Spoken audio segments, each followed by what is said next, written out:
Mm.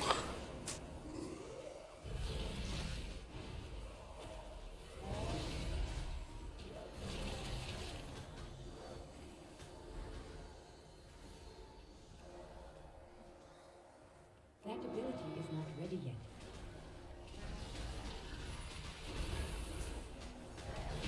Well, you certainly have a knack for destruction. Must you pick at every corpse for treasure? Sephiroth is our true goal.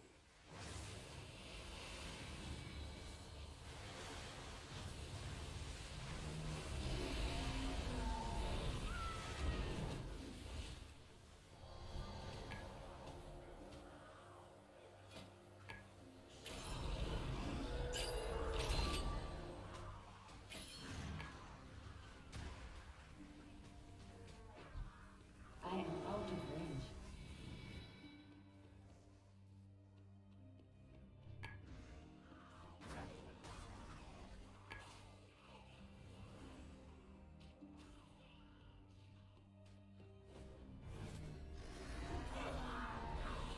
It is too far away.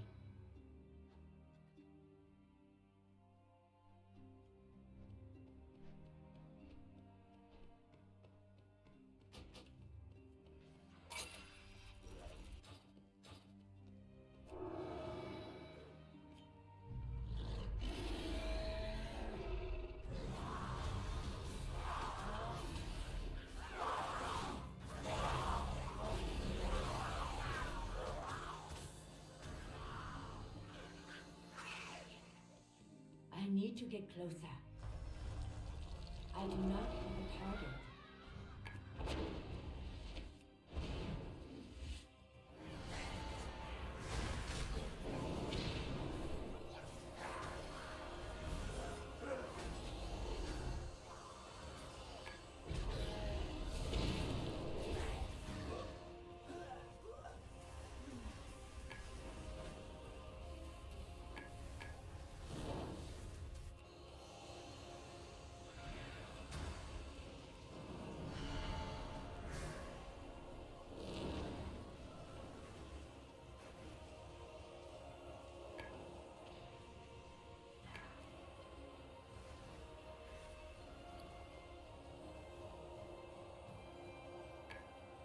The hex is shattered, but the temple's defenses have awakened.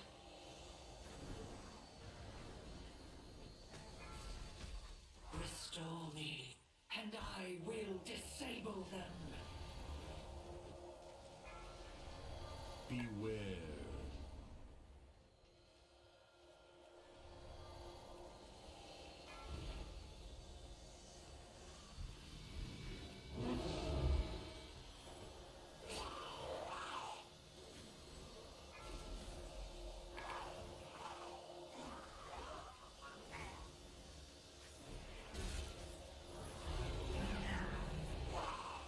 I cannot do that yet.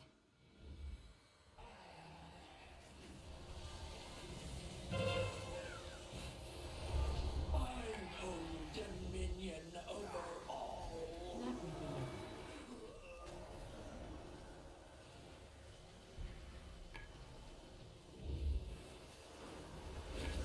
I am out of range.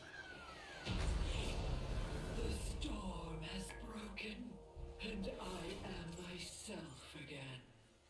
Thank you.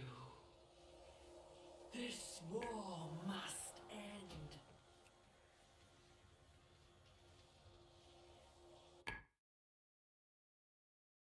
Mm.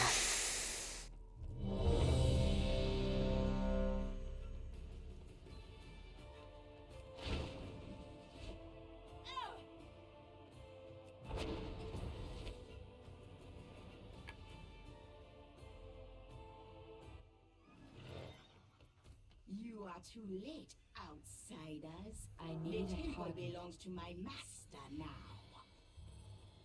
Soon, Zul will awaken the Tsar. Then the troll I need to empire will target something rise first. again.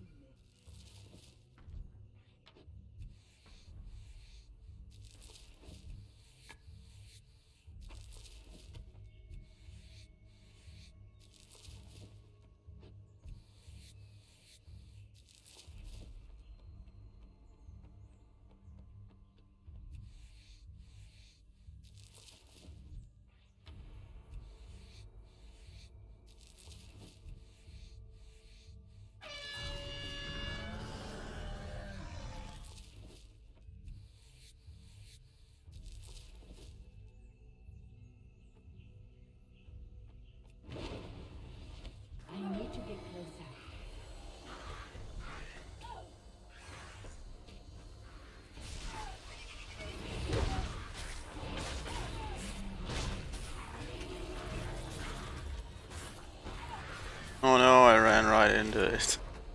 Idiot. I need a party. Rezan was a powerful Loa. Perhaps you will make a worthy sacrifice for Zul.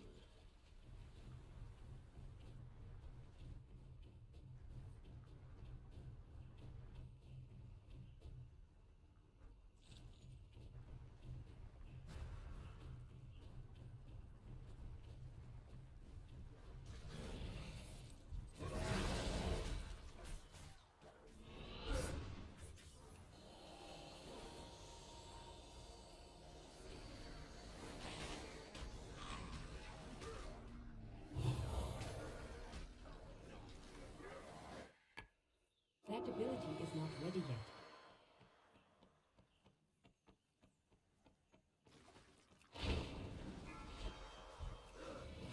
I cannot do that yet.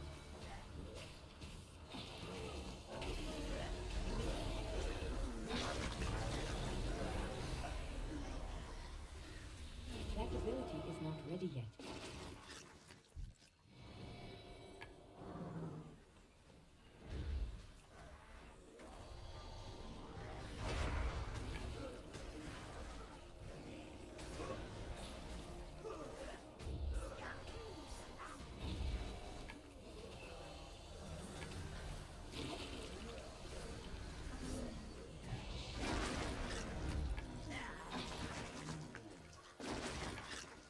Not ready yet.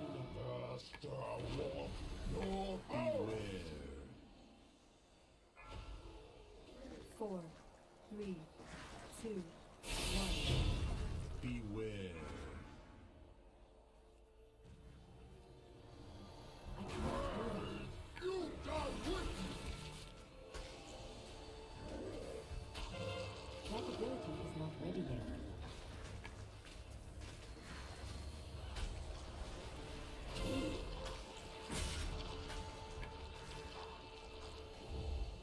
I cannot do that yet. Voltal, in pieces again. No matter. I can rebuild him. But when you die, there will be no coming back.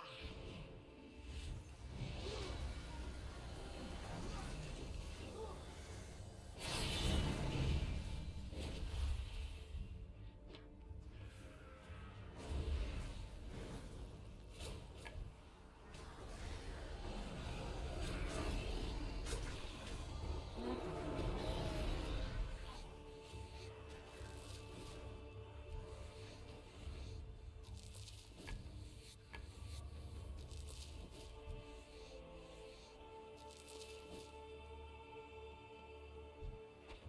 I cannot do that yet.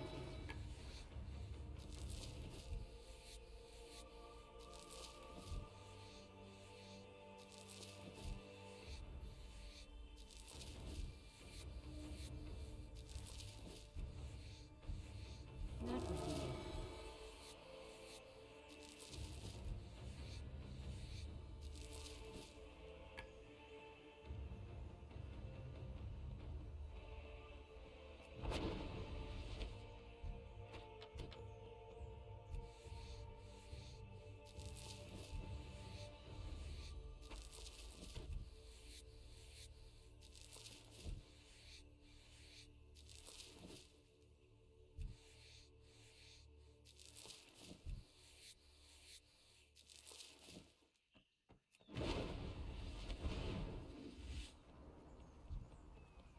I am out of range.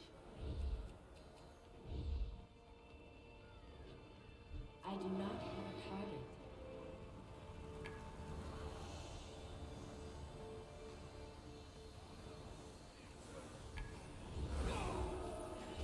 That ability is not ready yet.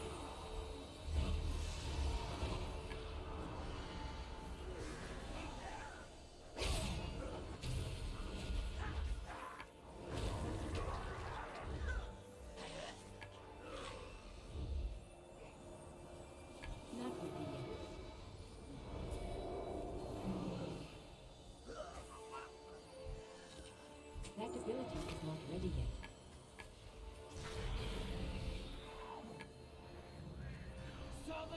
miasma are not welcome here.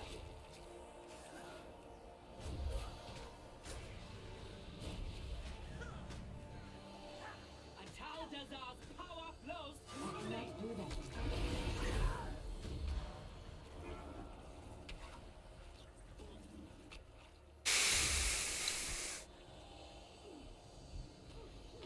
Corruption be purified.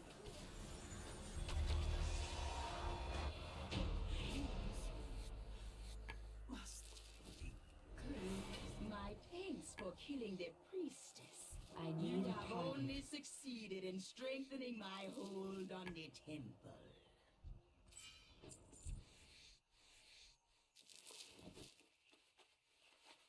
Impressive. You made it farther than I thought, but I will still be drinking your blood.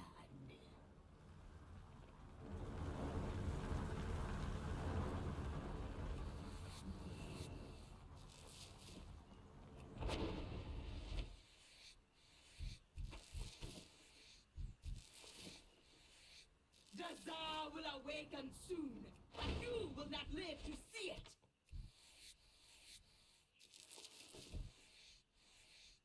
I will tear your soul apart! Beware.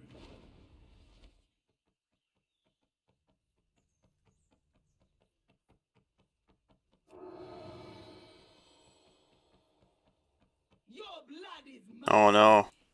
Fools! Zul will rip your spirits apart!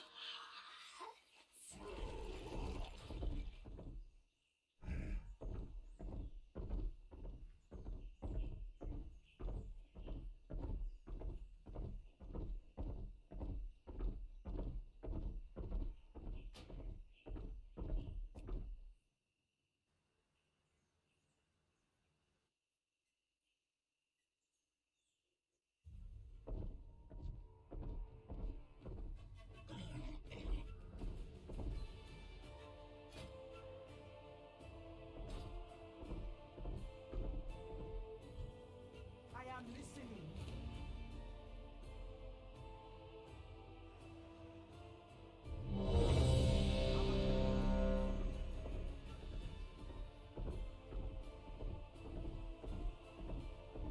Or some coin to spend?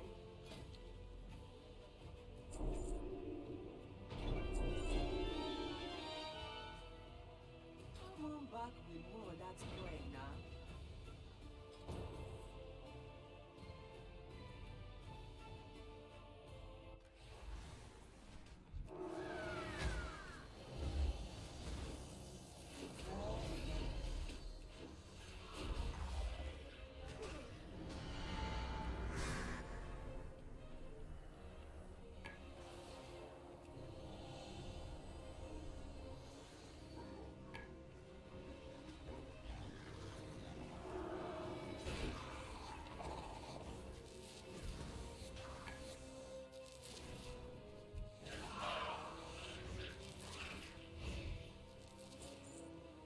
It is too far away.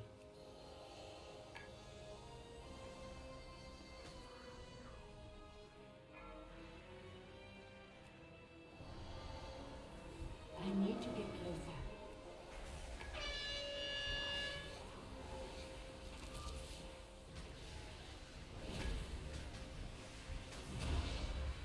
Morsels. Take me.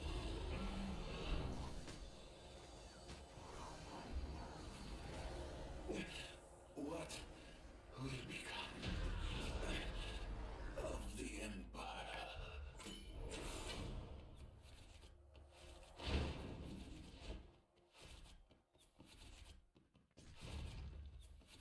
That ability is not ready yet.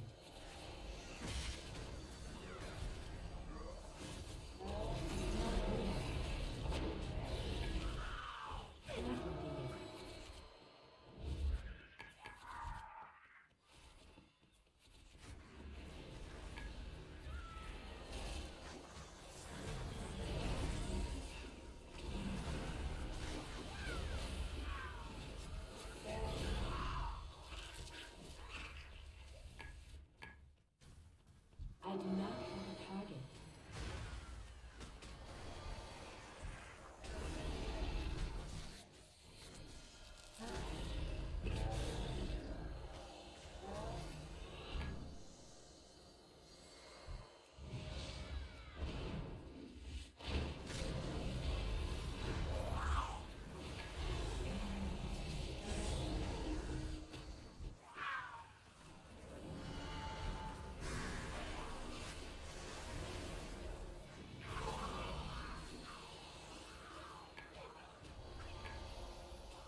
cult.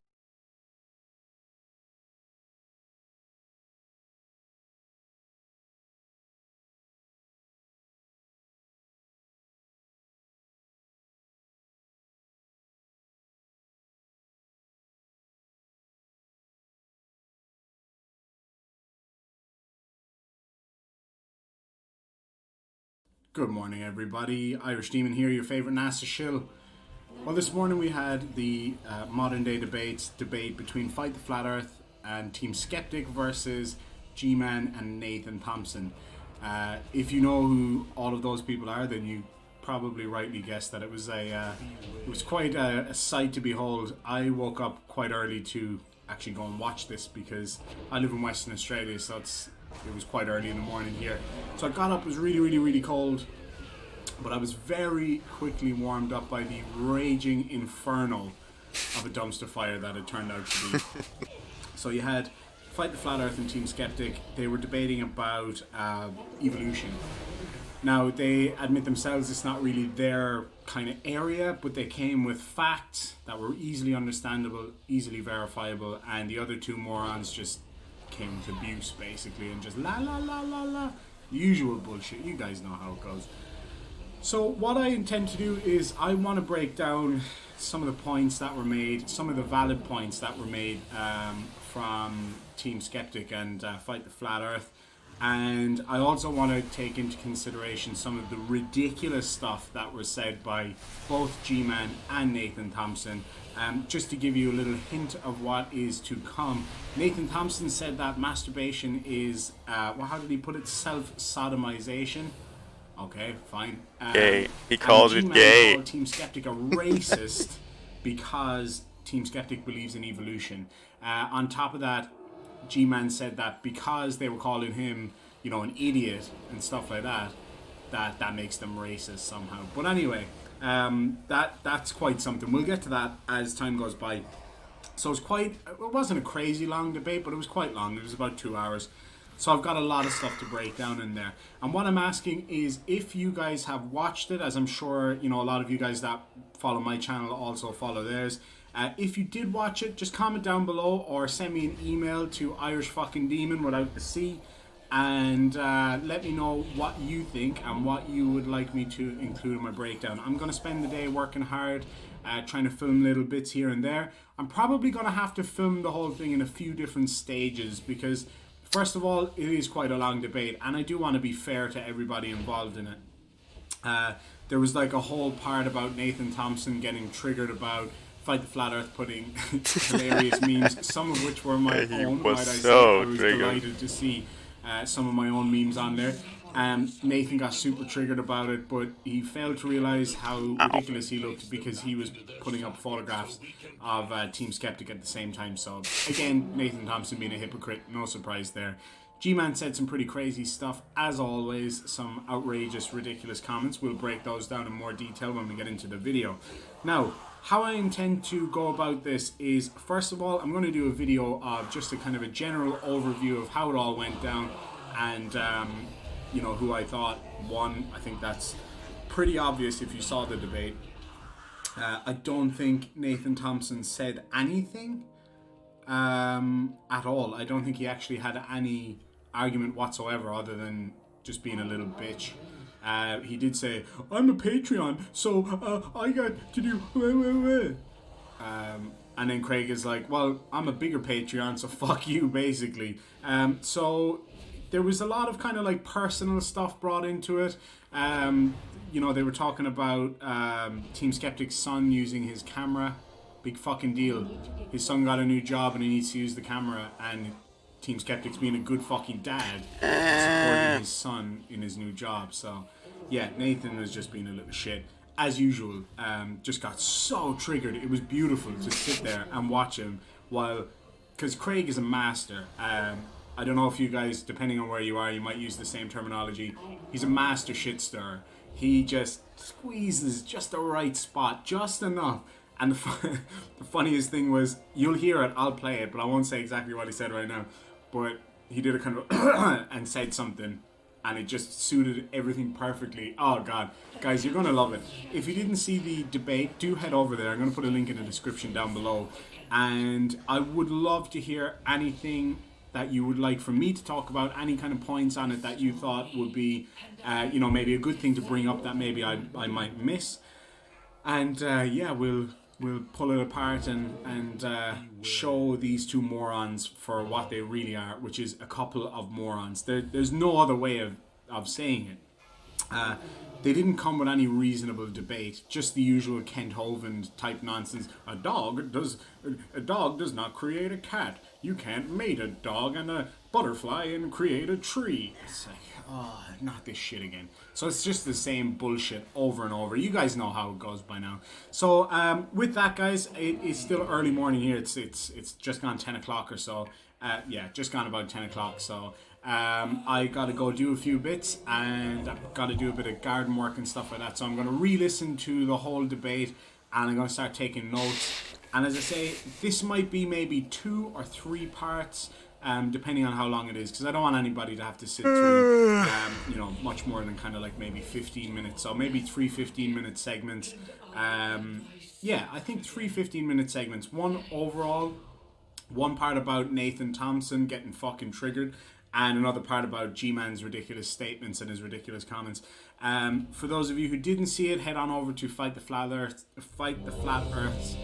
YouTube channel. He did a very brief after show where Team Skeptic talked about the whole racism side of things. So it's very interesting that you know, he gave his take on that. At one point, G-Man basically equated Craig to being a Nazi. And to being like Hitler. So, you know, just more ridiculous, inflammatory stuff just to kind of garner a reaction. So with that, guys, I'm going to go. I'm going to do a few bits and pieces and start this whole thing. And just once again, if there is anything at all that you saw in the debate that you think will be interesting to put in a video, please do comment it down below. Let me know what you think. And yeah, we work together and get out a really good breakdown of this video. So guys, take care. If you haven't done already, please do like, comment and subscribe down below, so that I know you guys are watching and enjoying the content.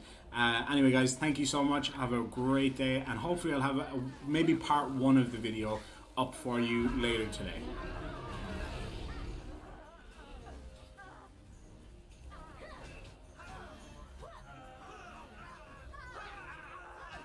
I am out of range.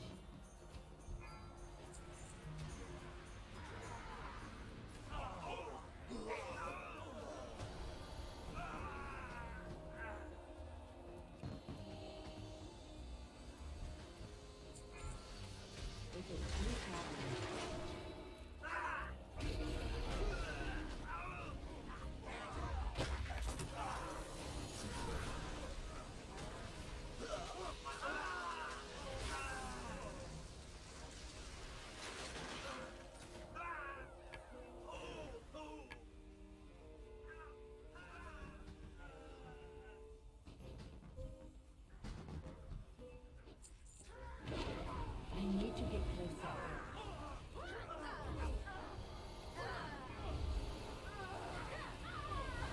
I need to target something first.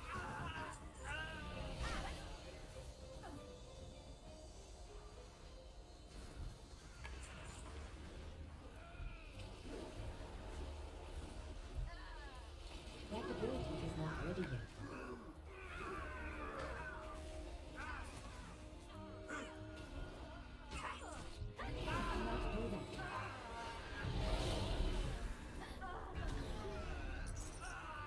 Venture Company thanks you for your patronage. Systems engaged. Commence. Beware. Force authorized. Beware. Increase. That ability is not ready yet.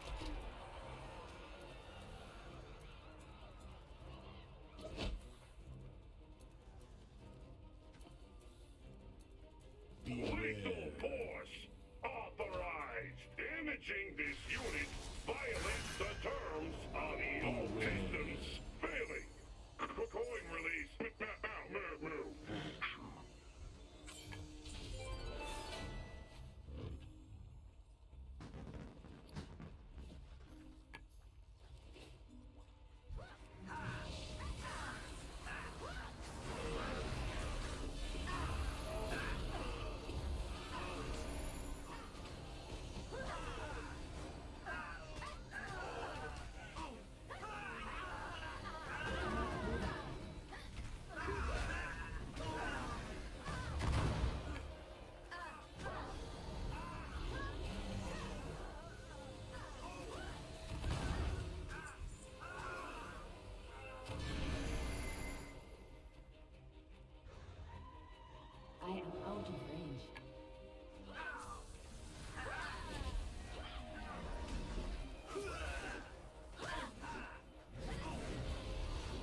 ready yet.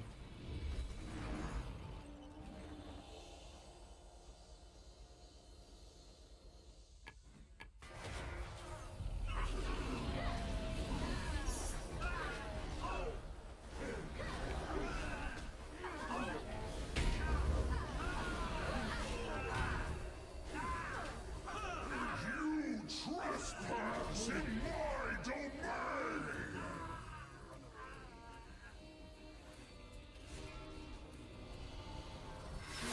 Unleash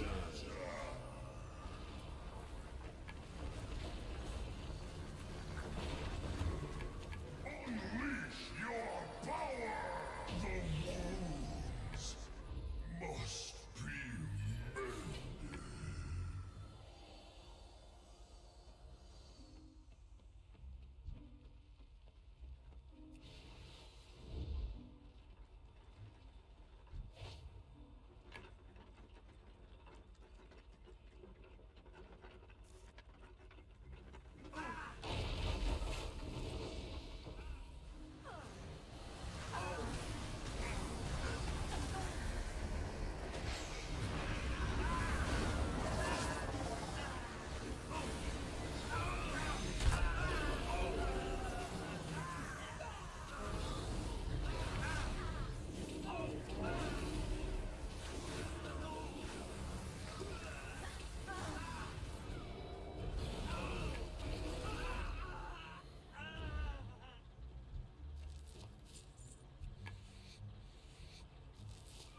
I can't see in wrath.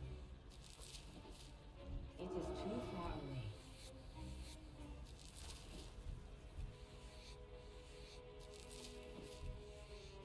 Oh no.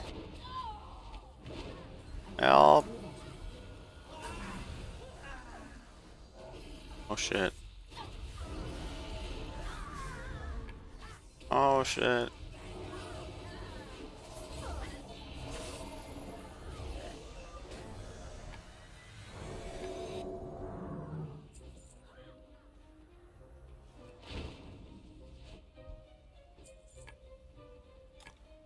Oh, I am out of range.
ability is not ready yet.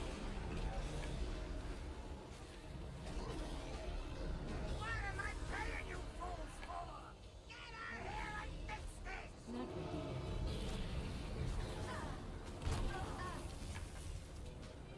Just don't. Please.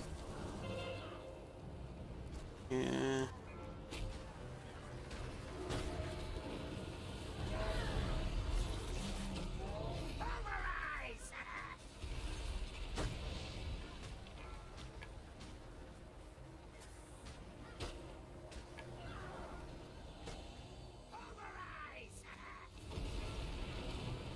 I cannot do that.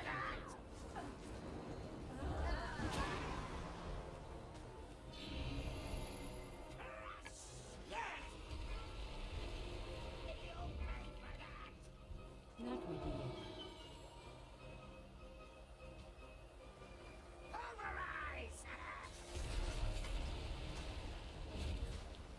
That ability is not ready yet.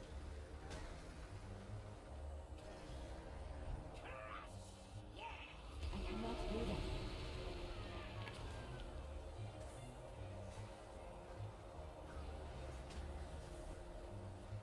That ability is not ready yet.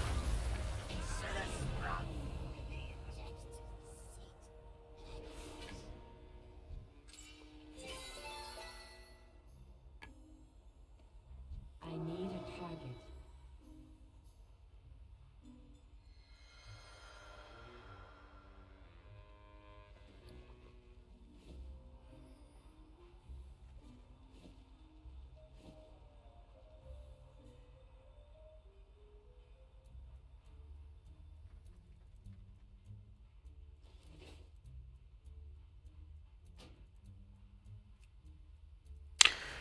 Reached 120.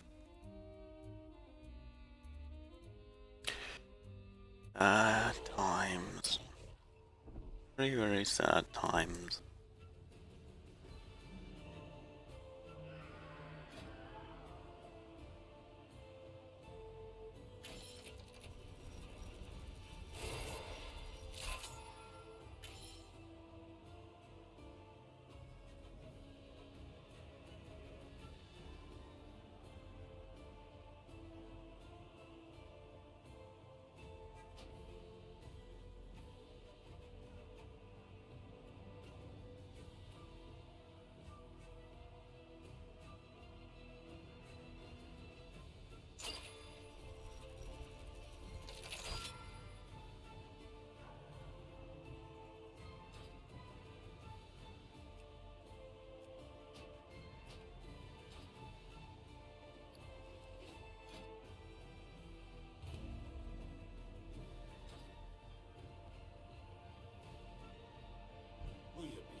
I cannot use that.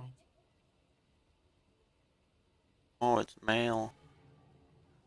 Oh.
you doing here?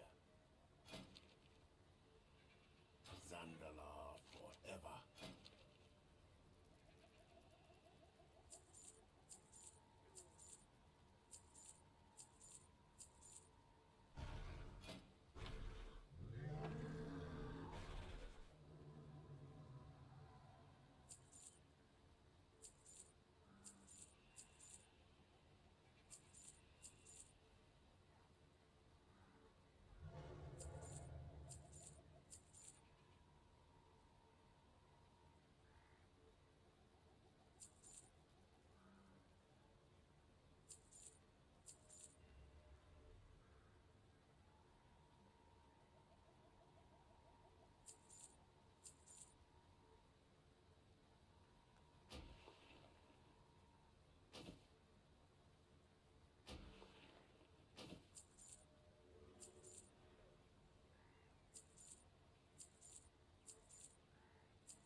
All of my nice Legion stuff.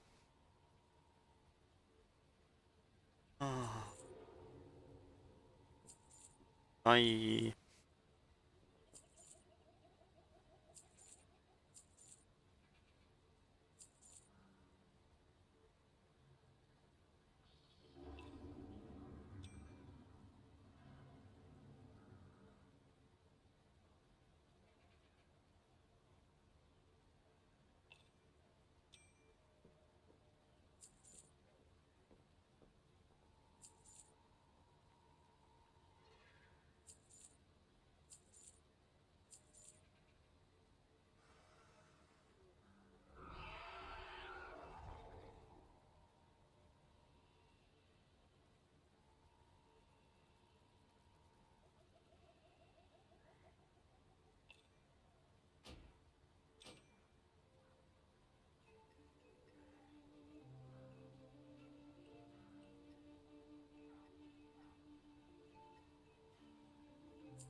I don't get this. I mean, I obviously own the item. Why is it not collected? It tells me that it isn't collected. What?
do you ask of the Zandalari?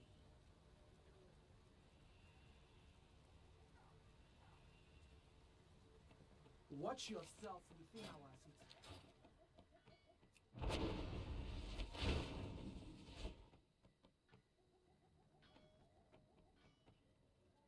Yo!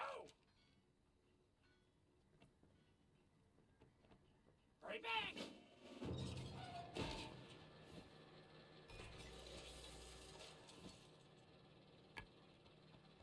What's up? Glad I could help.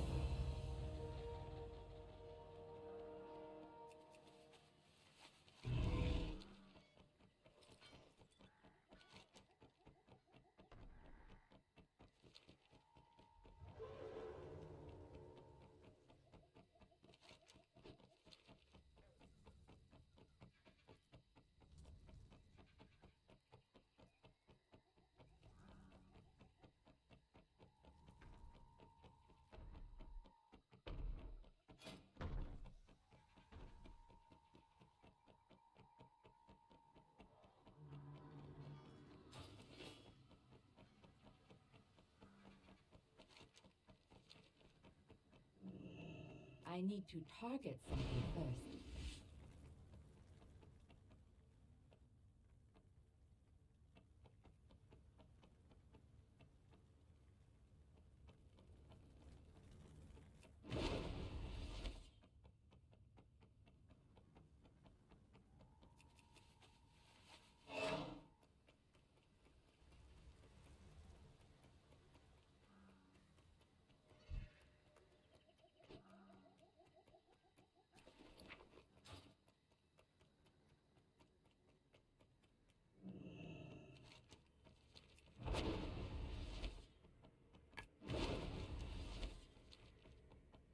The Horde base sucks. Once again. Why does the Horde base always suck?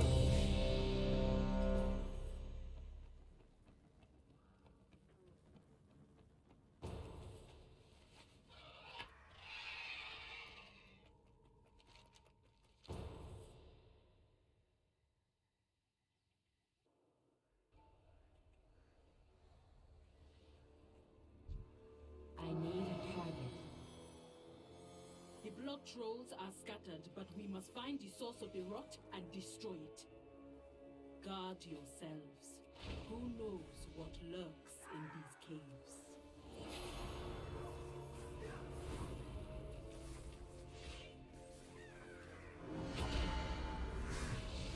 I don't know what he's doing here, but that's cool.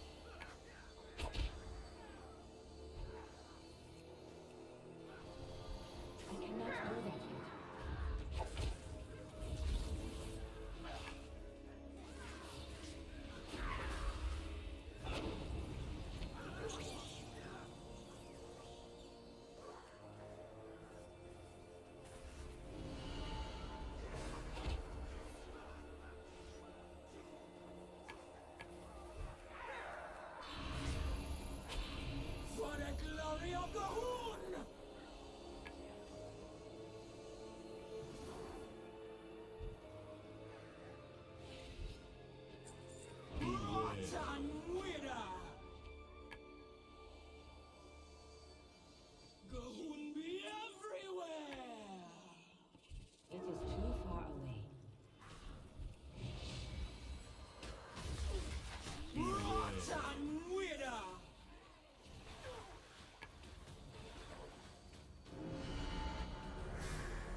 do not have a target.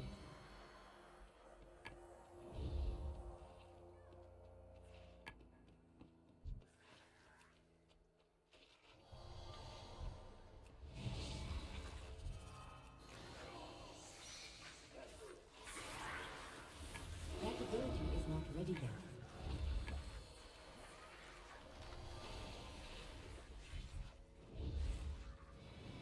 Not ready yet.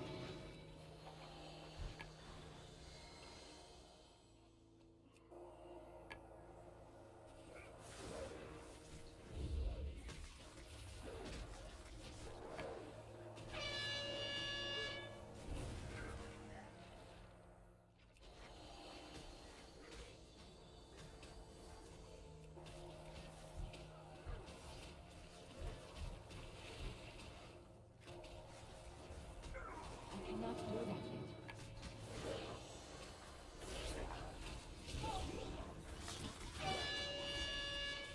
That ability is not ready yet.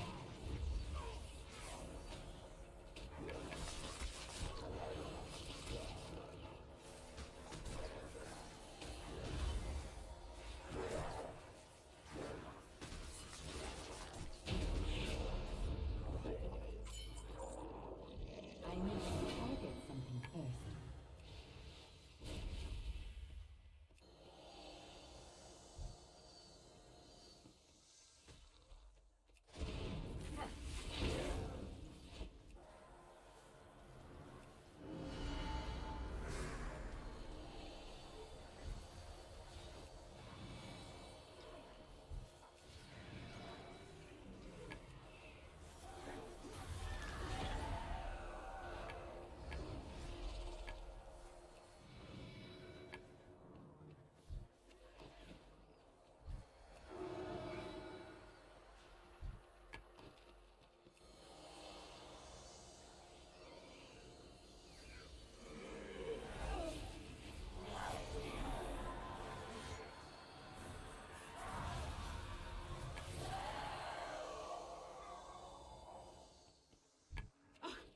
What manner of creature is this?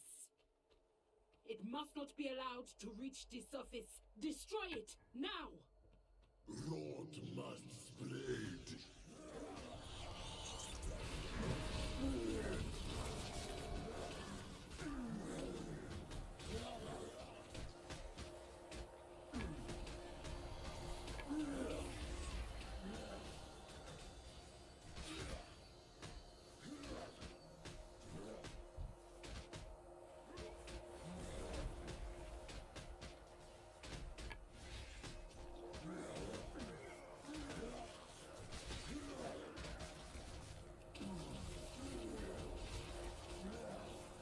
Not ready yet.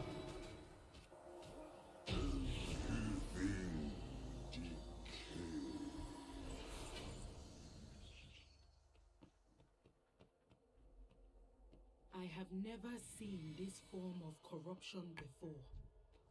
If this spreads to the surface, we will not be able to contain it.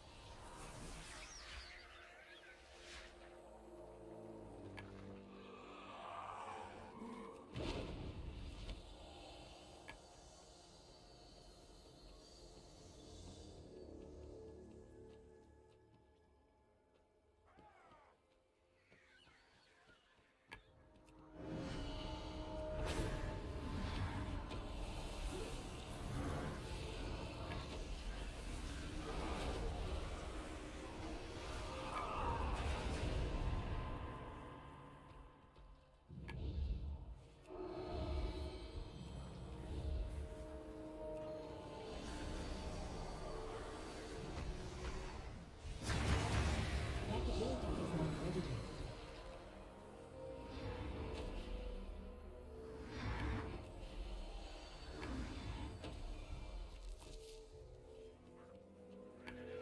I cannot do that yet.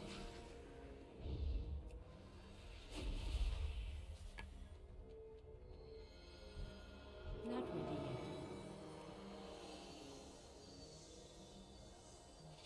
Planetary infection. That ability is not ready yet.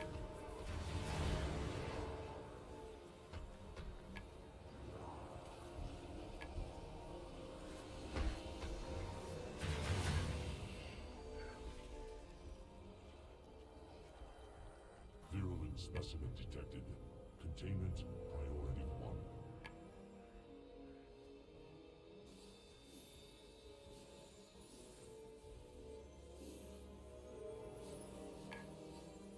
I do not have a target. I need a target. I need to target something first.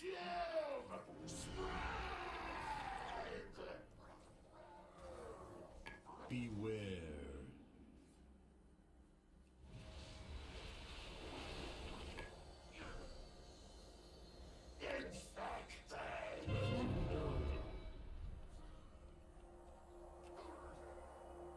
Beware. Protocols engaged.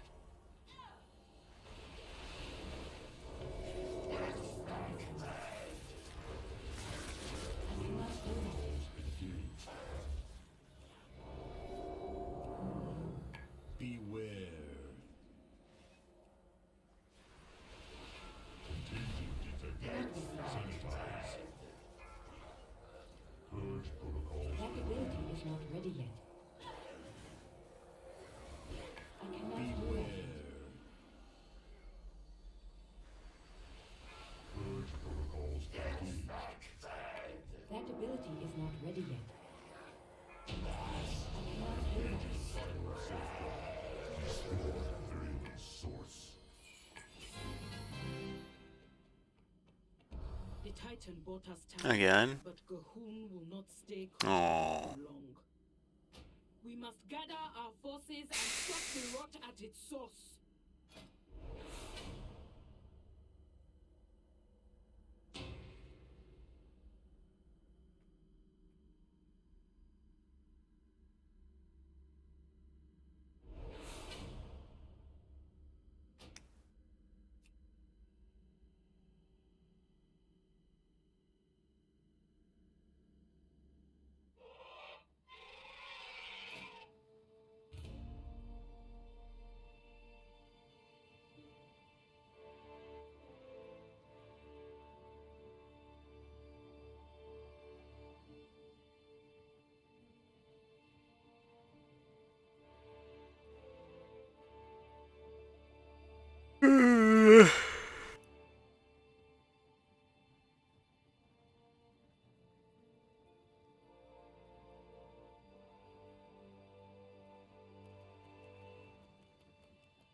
Do you need protection?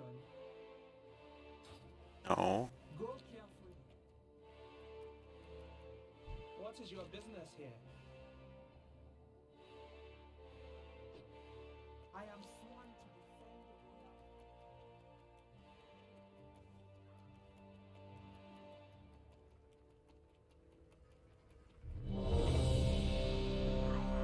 Exactly what you need.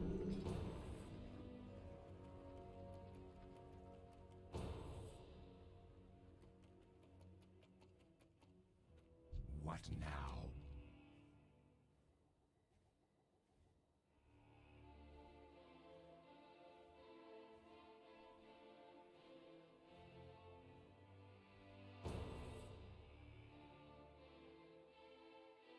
This temple is the resting place of I need a Sephiroth, target. a powerful Loa that protected my people from destruction. Long ago, she sacrificed herself to stop Mithrax. But with her death, the jungles of Ardun withered to sand. The time of her rebirth has passed. Now I fear something is preventing her from returning.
ready yet.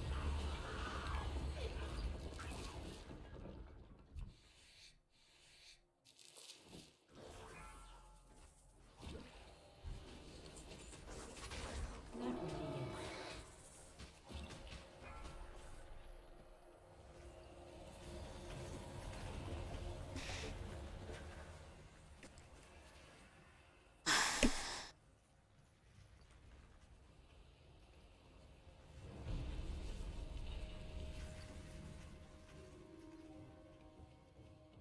I need to target something first.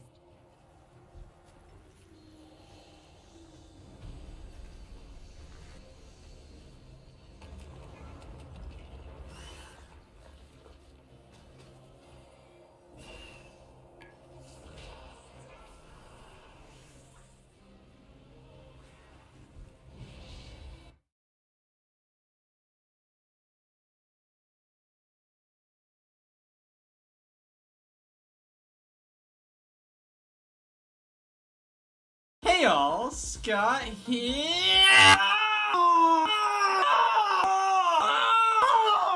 I hate walls. Why do I live here? Have you ever realized there's a reason for these things to exist?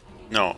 That's right, you haven't, because there isn't any. But for some reason, the wall companies have a monopoly on console video games. It's just the reality we live in now, the way God intended. Super Nintendo cartridges must be played indoors.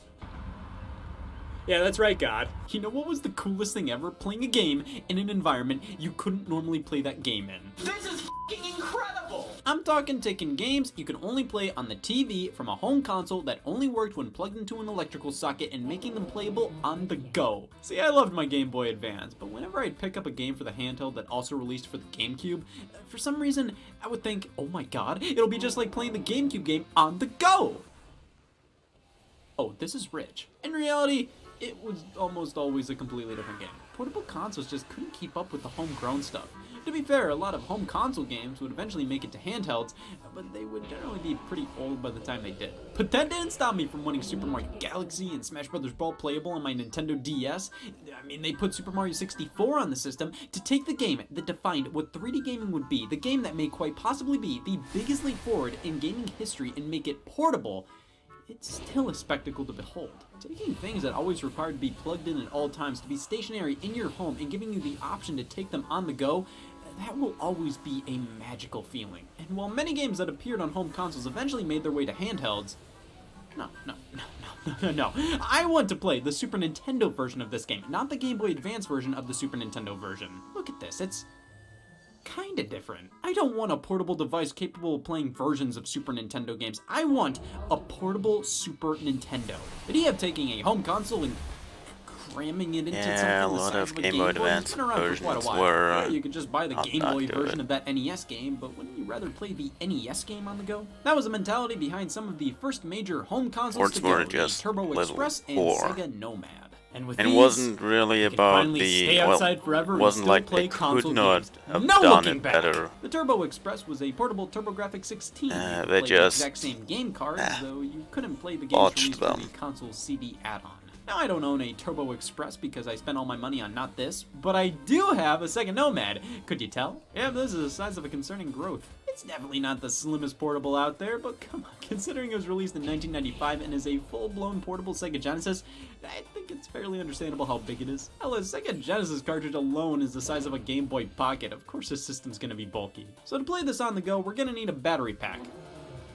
Damn it. Alright, I'll go inside just this once to try this thing out. After that, never again. I have to plug it into a power outlet, which at that point you may ask, what's the point of playing Genesis games on this when I could just play them on a TV? It doesn't matter, because look, I'm playing Sonic 1, but it stinks now! Playing with the battery pack would require 6 AA batteries, and they'd be drained in around 2 to 3 hours. That, or there was a rechargeable option, but overall, not the greatest battery life, and installing a battery pack would make this thing nearly impossible to shove into a pocket. Not being able to put a Sega Nomad in my pocket is my worst nightmare. But in practice, honestly, the Nomad is far better than I ever expected it to be. It plays Sega Genesis games.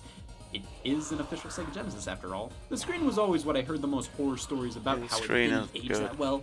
And yeah, I think the biggest problem is how blurry it can get, but it's way better than many made it out to be. It's still fairly playable. I know games like Sonic it may be a bit fast for, it gets a bit too blurry, but something like Streets of Rage works fairly well. You can adjust the brightness, which helps a ton, and you can even output the Nomad to a TV as well as connect another controller. This truly is a Sega Genesis on the go. You just can't attach any of the add-ons like the Sega CD or Sega 32X. I mean, who cares? What, was I really gonna play Fahrenheit on the go?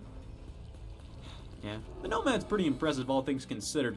I mean, say what you will about the battery life and screen quality, but it's a portable Sega Genesis from 1995. That's crazy. But what if we want a little more power with a lot less compromises? Well, say hello to the PS1 LCD monitor, a way to play your favorite PlayStation games on a portable LCD screen as long as you're connected.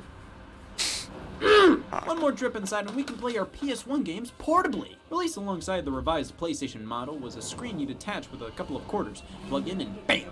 It's honestly incredibly simple, and the screen and sound quality is excellent. I love how there's no extra wires, it just plugs in on the back, you plug in an AC adapter, and you're playing any PlayStation game you can think of on a mini screen. Now, of course, this isn't completely portable, you need to be plugged into an outlet at all times, but it makes bringing the system around places far easier. You can bring this to a hotel, a cottage, hell, you can get a car AC adapter and play this on the road. The screen attachment business started really starting to start here. I mean, here's a third-party one for the GameCube, same general idea, but not nearly as well made, simply because the GameCube wasn't designed to work with something like this, the PS1 was. So we have this fun skin growth thing where we have to attach it here and attach this. I think I'm missing a piece. But I recall seeing all these screen cases for your Xbox 360 or PlayStation 3 or Xbox One or PlayStation 4 where it's fundamentally a carrying case with a TV screen built inside. This way your child doesn't have to go, God forbid, a minute talking to people at grandma's. They can just bring their system with them, plug in somewhere, and keep the good times rolling. I mean, I'm guilty of this. Whenever traveling as a kid, I'd always pack up a portable DVD player in season 3 and 4 of Wings. I'd totally be set for not talking to anybody on a trip. God, these cases are overkill. Wings. I understand wanting to play your console games on the go, but this isn't that far off from just bringing a TV with you places. Sure, as a kid, I always had the desire to play my GameCube games on a road trip rather than my DS games. But come on, nobody wants to lug this around when this offers just as much entertainment. It's just kinda cool to be able to play non-portable games portably, but when that involves carrying around a 50-pound sack, the magic is gone pretty quickly. See, but these things aren't necessarily portable. They allow you to play your favorite consoles in the corner of your bedroom rather than on the living room TV. What about stuff more in line with the Turbo Express and the Sega Nomad? Well, those things have existence on the menu tonight. See, the technology required to make something along the lines of a Super Nintendo, yeah, more affordable and compact by the 2010s, definitely more than possible to take that and turn it into a somewhat affordable portable. That's how we got the Superboy by Hyperkin. Let's turn it on. Jeez, I can't see the screen. The sun's too bright. Son of a bitch! So the Superboy was released in 2011 and is basically the SNES version of the Sega Nomad. I love how it looks, just like a Super Nintendo controller. We pop in a cartridge and bam, we're playing Super Nintendo games on the go. Sometimes. It may be because I bought this used, but it's a bit finicky and doesn't work properly all the time. The D-pad feels a lot cheaper and more plasticky than the official Nintendo made one, but I mean, this is one of the more legitimate ways to play the official cartridges on the go, but if you really want to play Super Nintendo games on the go, I'm not really sure if you care all too much about authenticity. At this point, you might as well download these games on the 3DS or something. Similarly, we've got the Retro Duo Portable, also built to play SNES games. And the design isn't nearly as charming, it looks like the most generic possible design for a video game controller with a screen, but it comes with an adapter to play NES games. Holy Portably, shit. yeah, portably. That reminds me, if you want to play Game Boy games portably, just attach the Super Game Boy to either one of these handhelds, and there you have it. The Retro Duo Portable actually had a fair amount of adapters made for it, so you can play games from all kinds of systems. I'd say if you wanted to play these console games on the go, this one is your best bet. But Hyperkin's still releasing new iterations of the Superboy. This one was the original release. The later models use a widescreen display that stretches out the games. Why? What was the point of this? No Super Nintendo games were widescreen. I get widescreen displays are more readily available than 4x3 displays right now, but why couldn't they have programmed these things to not stretch the games out to fill the screen? God, I am pissed at this thing I don't own. Well, if you just want a portable NES, there's this guy right here, the FC Mobile 2. Look at all this stuff it comes with. Controllers, a gun. The screen's the size of a grape. I mean, it works, but I think it's too small. Like, the screen is minuscule. An NES cartridge is twice the size of this device. I don't see any reason to try to make this as compact as possible so you can fit it in your pocket if in your other pocket you have to store NES carts in it. It sounds really rough and blown out. It just feels a bit too cheap for my liking. But if you really just have to play these things on the go, it works. Though it also smells weird, but I don't know if that's really a point to make talking about video games. So these modern retro console handhelds. They're neat, but I don't see them as anything more than a novelty. Like I said, for people that just absolutely have to play video games via the original cartridges, the retro gaming purists, wouldn't they prefer playing these on a CRT with the best picture quality possible with the original controllers and unofficially made hardware and whatnot? It's still amazing to play these games via the original cartridges in the palm of your hands. I mean, that's just pretty neat. But many of these aren't the most well put together, like opening up the Superboy cartridge flap Are those wires supposed to be that visible? Jostling the systems a bit will cause glitches or freeze the games, and plus, these cartridges are so big, I can't see anybody actively thinking, finally, I can play these games portably. These carts were not meant to be taken on the road, and these systems are nothing more than a neat little thing. But what if we take more modern systems and make portables out of them? To finally be able to play GameCube and Wii games outside? Oh my god, that's the dream! Well, let's talk about these portable consoles we can play outside, but not play them because I don't have them. Look at these, portable homemade GameCubes and Wiis. These are literally dreams come true. Exactly what I wanted as a kid. And these are all fan-made. You need to have an extensive knowledge on how to turn this thing into this thing. I'm telling you, I would have killed for something like this. Sure, Mario 64 DS was great, but playing either of its successors, Sunshine or Galaxy, on the go? Oh. But alas, if you want a portable N64 or GameCube or Wii, you're gonna have to shell out the big bones or have a good idea of what the hell you're doing if you want to put one together. If you want to be more straightforward with this kind of stuff, obviously you could just wait until your favorite console games get remade or ported onto handheld systems. Donkey Kong Country Returns came to the 3DS, Marvel vs. Capcom 3 came to the PlayStation Vita. Sure, these are downgraded in some ways, but literally all of these portable solutions are downgraded in some ways. Yeah, the screen's smaller, the controls may be weird, it's always gonna be different. Of course, that begs the question, what about a console that, right out of the box, can be taken on the go with you? That's right. I'm talking the Wii U. You can plug your Wii U console into a power adapter and it'll still connect to the gamepad if it's close enough. That means for Wii U games you can play directly on the gamepad screen, they're about as portable as the PS1 with the LCD monitor. All you need to do is plug the Wii U in and that's it. It'll still stream video to the gamepad screen with no internet connection, nothing. I've seen dozens of people playing it at the airport or in the car. Maybe less than dozens, but still, it's possible. In the end, home console gaming, while incredible to be seen anywhere but the home, seems like it's a bit too tailor-made for the TV. Many games like this were made to be played sitting on a couch, connected to the internet at all times, and taking advantage of the horsepower you can achieve with a fat box not having to take a screen and battery life into consideration. Maybe console gaming was just never meant to be played on the go. Oh. Well, that's a look at console gaming on the go. See, a lot of these things are actually pretty cool, but they have a lot of roadblocks involved, though I'm willing to look past a lot of them. With these portable home consoles, I never have to go indoors ever again! I still believe that. Look what just happened. Can't rain indoors, the outside's amazing. That's right, f*** you, house.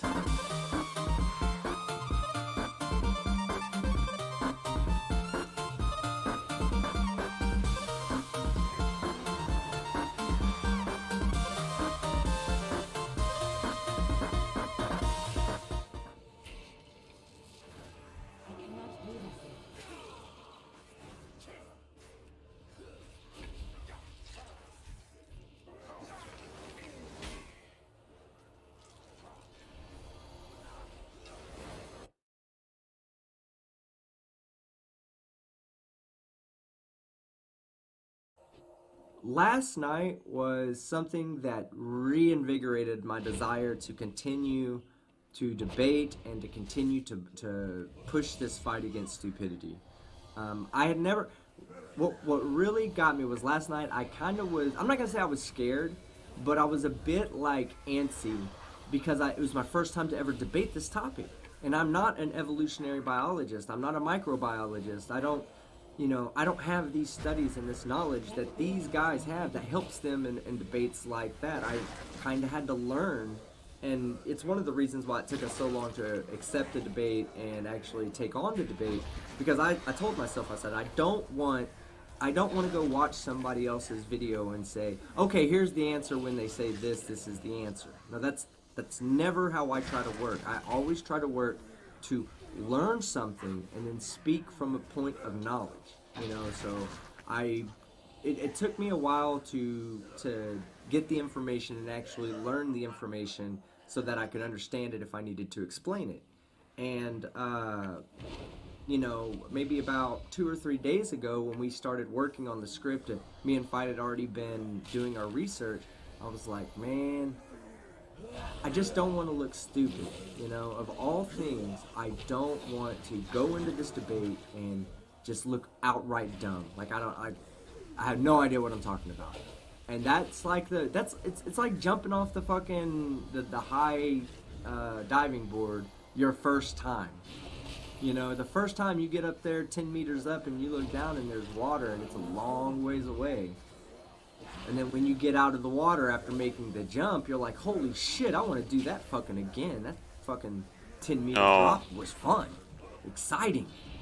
That's how I felt yesterday when I was like, I jumped why the fuck do 15 these once people make a big into a deal lake about from G-Man? like He's a fucking cliff. Stupid. I've He's never done the dumb as 10 fuck. meters. This guy has like, he And has no intelligence. I don't want to do any. just Well, pure I and would everything probably do the fucking cliff can't thing focus again, on. but And he was not ready for that. I'm not gonna For do the sure. 10 meters. I'm Let's like, see. C4, I don't like $5. heights. Who are you kidding? At all. You always do it by yourself. Yes, that was ambiguous. Thank you, C4. I appreciate it, man. Love you, brother. Monkey Cat Pat for $2. You don't have to try. You're always awesome. Yeah, you know, I don't really try when I do this. And, you know, even tonight, being by myself, I'm not really trying to be entertaining. What I'm trying to do is just be myself. I think if I be myself, if I put forth my, you know, the truest person I am, I think that's what you guys will buy. Now, and I was talking with a friend of mine, and he's in the chat right now. His name's Bobcat. I think it's Addy Bob or something like that. What his name is. I was telling him he's thinking about starting a YouTube channel. One of the biggest advices I could give to him was be yourself. You know, completely be yourself. Because if you're not yourself, they're gonna know. Everyone will know, and they just won't subscribe. They're not going to buy your emotion. They're not going to buy your passion. They're not going to buy anything because they know it's all fucking fake. With me, I don't even try. If I just act myself, you guys will love it, and I will never have to worry about contradicting, you know, my personality, basically. But yes, thank you very much, Monkey Cat Pat. Irish Demon for $3 Aussie dollars. Explain that to me, Irish Demon. Explain it to me. $3 Aussie dollars, keyword Aussie, and then the name says Irish Demon. Are we an Irish person that's living in Australia? Are you an Aussie that's living up in Ireland? Or are you in America trying to fuck everybody's head up? Because you're fucking with my head right now. Your pal Al also became a new fucking member. Thank you very much. Another person you guys should be checking out. Your pal Al also makes videos. If you're in the live chat tonight, you know what to do when we have a new member. Let me get this up here. Alright, so these are for you, your pal Al. There's my dinger. There's my meat tube. Here I am in a mankini. Here's your favorite dipshit in jail.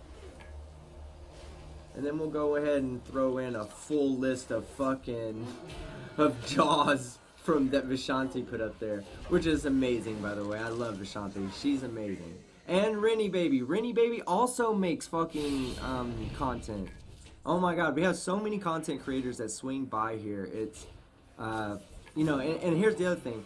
If they weren't good content creators, I don't pander to people that say, hey, can you give me a shout out? I might give you a shout out and say, hey, go check his channel out. If I tell you that that's a good content creator, that's somebody that you should watch, that's my actual personal opinion. I don't, you know, I'm not pandering to anybody. So definitely go check him out. Aussie Globehead. Aussie, Aussie, Aussie! Oi, oi, oi! Yes, sir. Love you, brother. Love you. Glad you're okay, man. Glad you're doing good. But let me see. Let me get back to this. JDL, multiple stars for $1.99. So when can we expect the Mankini t-shirts? Man, hey. All right. Oh. JDL, listen. fucking, when I get done with these super chats, you guys fucking harass me because I have some really great news that I want to pass on to you guys. And it involves the Mankini t-shirts, okay? So definitely harass me about my good news. I'm going to get through these super chats first, but harass me about my good news. Stringer News 1 for $2. FTFE did the Scottish Navy proud. I cannot stress enough, Stringer News, how proud I am of FTFE last night. Again, this was new for both of us. It was very new for both of us. But he was well prepared. He held his own. He did exactly, I told him, me and him both agreed first off. I didn't have to tell him this. This was something that we were getting, as we were getting ready, we were like, all right, so one of the things I want to make sure that happens, and before I could get it out, he says, don't let them not answer our questions. And I was like, oh my God, I love you. You know, you and I, we know this, what this approach is going to be tonight. Nathan's fucking, what he did in Dallas, what he's done in every debate is when you put him in a corner, he runs from that corner. He runs from one corner to the next, just like a boxer in a boxing ring, trying to buy himself some time for recovery. I didn't want to let that happen. And last night, while James was doing he was doing an alright job of moderation. It's going to be hard to moderate me and Fight the Flat Earth against Nathan Thompson and G-Man. So I'm not going to criticize James. I think he did a pretty decent job last night. But whenever Nathan was trying to say, oh no, we'll just move on to this, and I was like, no, you are not moving on. You are going to answer this fucking question before we get on to the next one. And that is going to happen. I don't give a fuck what anybody says. You know, I don't care if the moderator says, yeah, we're moving on to the next topic. No, we're not, because the next topic is, why aren't you answering the last topic? And if you fucking don't answer that one, then I'm going to re-ask that, and that's going to continue to be my topic until you say, I don't fucking know, or I've shamed you so fucking much that it's just quite obvious that you don't fucking know. And that happened last night. So, absolutely. Big shout out to FTFE. John Rapp for $2 Aussie. Guys, you know what time it is. I will lead. I am leading. Ye shall follow.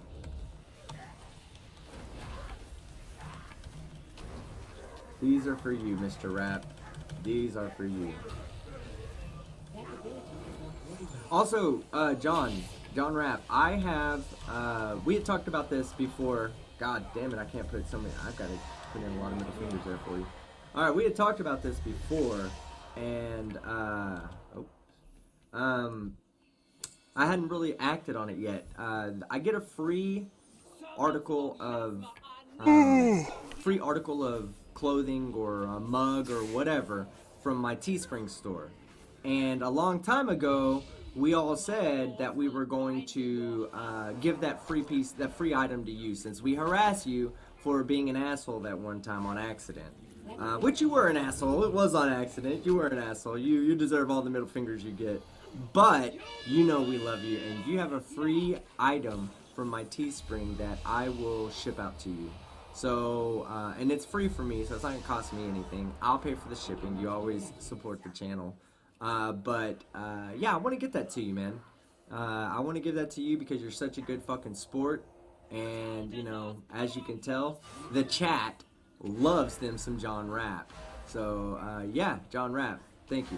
And here's his super chat. I'm sure G-Man doesn't understand gradual change. Yeah, they didn't. They expected microevolution to result in a change from a dog to a non-dog. Which is, no one ever fucking says that. That's not a point to argue. That's like, I'm trying to remember how, when a flat earther talks about how gravity should drop at 1 over the distance squared from the surface of the earth. And you're like, huh? And they're like, yeah, your equation says so. And you're like, no, it's from the gravitational center of the earth, not from the surface. That's not an argument to argue with me. If you're arguing my position, don't argue that, because that's not my position. My position is that the rate that it falls off from the center of Earth, not from the surface. And then, you know, of course, they try to do the same thing, saying, oh, well, evolution says that there's change. Why don't we see dogs changing to cats or dogs changing to non-dogs? That's not what evolution says. That's not what any kind of natural sexual selection, anything like that, will have to say. Anamorphic Mind for $5. Should Natalie still be debated, or should we as a community just stop giving him any semblance of attention? Anamorphic Mind, I'm totally 100% behind that comment that you just made right there. I said this last time. When Natalie comes into the chat, everybody attacks, right? That's him. That's what he wants. He wants that attention. He lives off of that fucking attention. So I said, let's just not even fucking give him that. Let's just ignore him. Completely ignore him. And he will leave on his own without having been told to do anything when he realizes that he can't even get your blood pressure up. He's going to leave because he's just sitting there listening at that point and taking in information, which is the last thing he wants to fucking do. But he'll never, I won't be having him on my channel unless it's to make absolute fun of him the entire time. There will be no respect that I will ever give that piece of shit moving forward. He's a child predator. I'm not calling him a pedophile. I don't have any evidence to suggest that he is he does naughty things with children, but he is a child predator. He seeks out children in a predatory manner. That is what a child predator is. That is Nathan. Nathan probably doesn't see it that way. He probably sees it, I'm just trying to spread the truth. No, you're not. You're a child predator. Stay away from children. Talk to adults. Talk to people your own age. And, try to stay away from, especially other people's children. Do y'all hear that in the background? That's my little kitty. Yep, I hear her. She's climbing around in a box. Okay, so, yes. So I don't know if he should be debated anymore. He never says anything new. Just ignore him. Crafty Keela for €2. Hey, John Rapp, middle finger heart. Yes, we did give him the middle finger treatment, but if you so feel inclined to say hello to John Rapp one more time in the chat, I will not be bothered. So, yeah. These middle fingers for you, John. Base here for $9.99. A dumb fuck of the year, and Natalie, you were cat wrangling all night. Great job on facts and presentation. Wasted on window lickers. Yeah, well, I hope that somebody out there that was, for me, here's the thing. There's a lot of people that are not fundamentalists, right? That don't want to believe in evolution. But they're not fundamentalists. They're normal people. But when you say we came from a monkey, that offends them. And they're just like, no, I'm a human. I didn't come from a monkey. I think that there's a lot of people that are misinformed or just ill-informed, like didn't learn that in high school, college, didn't interest them. They never looked beyond, the skin level deep into the science. I was hoping that we as presenters last night, as science presenters, I was hoping that we could convey a message that someone who is maybe on the fence about whether evolution is real or not would see the evidence we put forth and go, now they make a compelling argument for evolution. That was the whole idea behind our presentation. We wanted to keep it modern day so that people couldn't make couldn't commit the genetic fallacy, or didn't make it easy for them to commit a genetic fallacy. But I wanted it to be a useful presentation. And I think we did convey that message. Thank you very much, Base.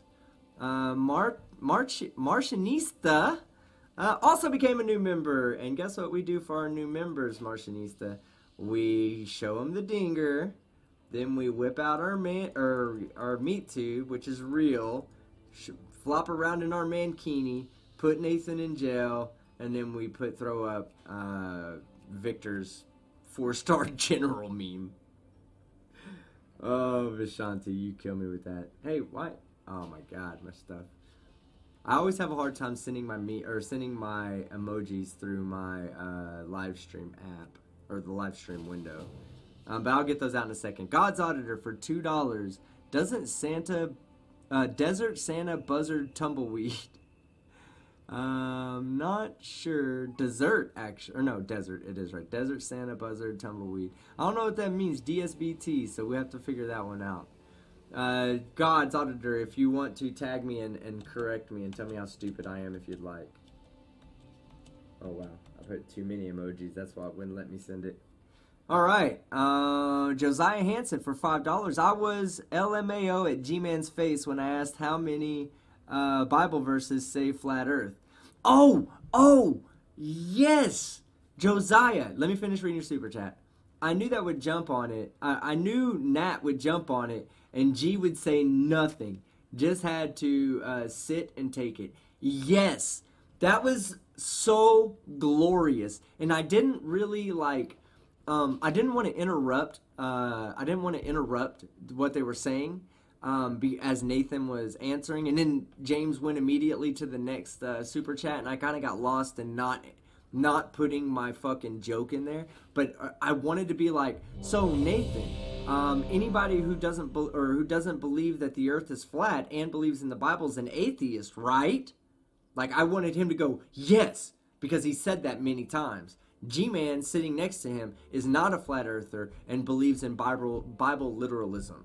So he is exactly who Nathan is talking about, and he's sitting there calling him a fucking atheist. And if you see G-Man, I think he looks down or looks away or something, just to not have to deal with that contradiction with his belief system.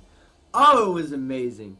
Good shit, Josiah. Way to fucking pose that question. Way to see an opportunity and take advantage of it. Crafty Keela for €2. Team only looks stupid when playing COD. Crafty? You actually are nailing it, though, with your super chats.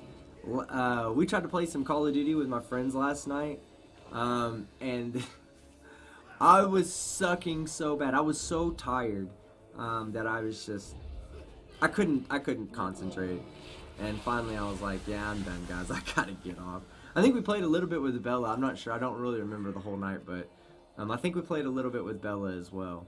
And I did look stupid many times. Check out Team Skeptic After Dark for my gaming channel. We game on there every so often. It's always really late at night, just to kind of wind down the evening. Nothing serious over there. My friend Fupa, hashtag fuck Fupa in the chat. Fupa always joins in with us, and we have a really good time. AT2, I sent you an invite to join this stream if you wanted to join, sir. Check your Discord DMs. Let me get back to the super chats. All right. Nerthan Termson, member upgrade to the Dinger Slayers. Man, thank you, Nerthan Termson. I still remember the first day I met you in He Who Shall Not Be Named chat. I raged on you because I thought you were Nathan Thompson. Turns out you were Nerthan Termson, and it was amazing. You're a beast. Thank you very much for upgrading your membership, and I do truly appreciate it. Area 85 restorations for $5. Any chance of debating Kenthoven next? Yes. Yeah, I'll debate Kenthoven. I think Kenthoven, as dumb as he is, I think he's more of an entertainer. So I would probably take that approach a little different than I did from Natalie and G-Man. Alright, it looks like we have somebody that's joined the panel. Who's fucking joined? Oh, that's AT2. Oh, it's doing tonight, sir? Doing good. I didn't even realize you had sent the message. Gotta love notifications from Discord. Yeah. Now, hey, question. How did I do last night? Did you see it first off? Did you watch the debate? I did not see it live. I watched it after, and I'm a little disappointed, not with yours and Craig's performance, but the presentation due to what looked to be connectivity issues on James' end, because there were chunks that were missing, and then it just abruptly ended. So there were parts that were missing from it. Okay. All right. So thank you for pointing that out, because I believe Fight said something very similar to it. Me and Fight are going to record a proper, our introduction properly with slides and stuff like that, because you're absolutely right. The way that they had it set up, I just don't think that we were able to really present full screen information. And I mean, they're working hard over there. Here's my suggestion. Modern day debates. All right, James, you're a brother. Love you, man. You do a lot for this community, and I know you're doing your best to satisfy everybody. But there's a couple of suggestions I have. Okay. And I'm actually going to reach out and give him these suggestions personally. But James, you need to invest in VMix. Okay? You're getting good super chats. As a friend, as somebody, I will go on and I will do 4 debates for you, free of charge. You make good money on those debates, and donate that money to yourself. Okay? Donate the money to yourself and buy yourself a VMix. It's $1,300. Yes, it sounds like a lot for something that's offered for free with OBS, and it's offered for free with Streamlabs and all these other fucking places you want to use because they're free, but it's a whole different ball game. This is a professional production, and it will increase your money coming in, just like it did for Non Sequitur, just like it's done for Craig, just like it's done for me. It's an investment in yourself, and it's something that you truly, truly, truly need. I'll be more than happy to help you get any information or point you in any direction you may need to go so that you can upgrade your debate system. But the fact that you do such a good job getting in these guests, you're really wasting these opportunities on shitty fucking streaming services. Free streaming services. I'm not here to knock OBS or Streamlabs. They're free. But they're free for a reason, because they're very basic. Yeah. They're very minimal. Well, OBS has gotten better compared to Streamlabs version, but there's a very apt saying, you get what you pay for. And when you're using a free service like that, you are more susceptible to technical issues. It seems like there has been a little bit of an instability recently, because a couple of my streams have had a shit ton of dropped frames for no reason. Yeah. Well, that's a lot of it is due to the people working from home, and they're streaming across the same pipelines that they would normally not be using because they're at work, not at home. Now, well, Brian's... But my streams are at night, though. This is worldwide, though. Yeah, but you're probably right. I think YouTube is actually knocking the quality of certain streams down. Brian Stevens says, what is good about VMix? Let me tell you, Brian, every fucking thing, okay? Jared is joining right now on a Chrome browser. He doesn't need any third-party app. Let's say you're using OBS or Streamlabs. For you to do that, you have to have 2 different programs running. You have to have a call program running, which would be like Hangouts or Zoom or Google Meets or something like that. And then you'd have to integrate everything that comes through there.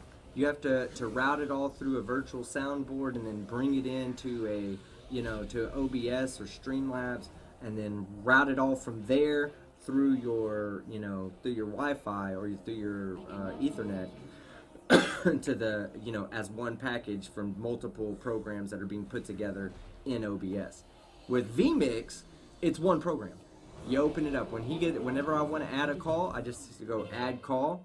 It gives me a new link. I just send the link over to the new person. They click on the link. It opens up in a web browser just like you would normally surf the internet. And from that web browser, they have access to do everything. They have access to be a part of this call, which is exactly what Jared's doing right now, and it's effortless. It is absolutely a step up from anything else.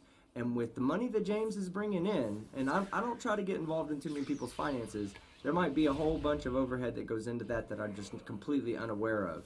But with the money that those debates bring in, it would be really, really beneficial for modern day debates to go ahead and upgrade their systems to a vMix system.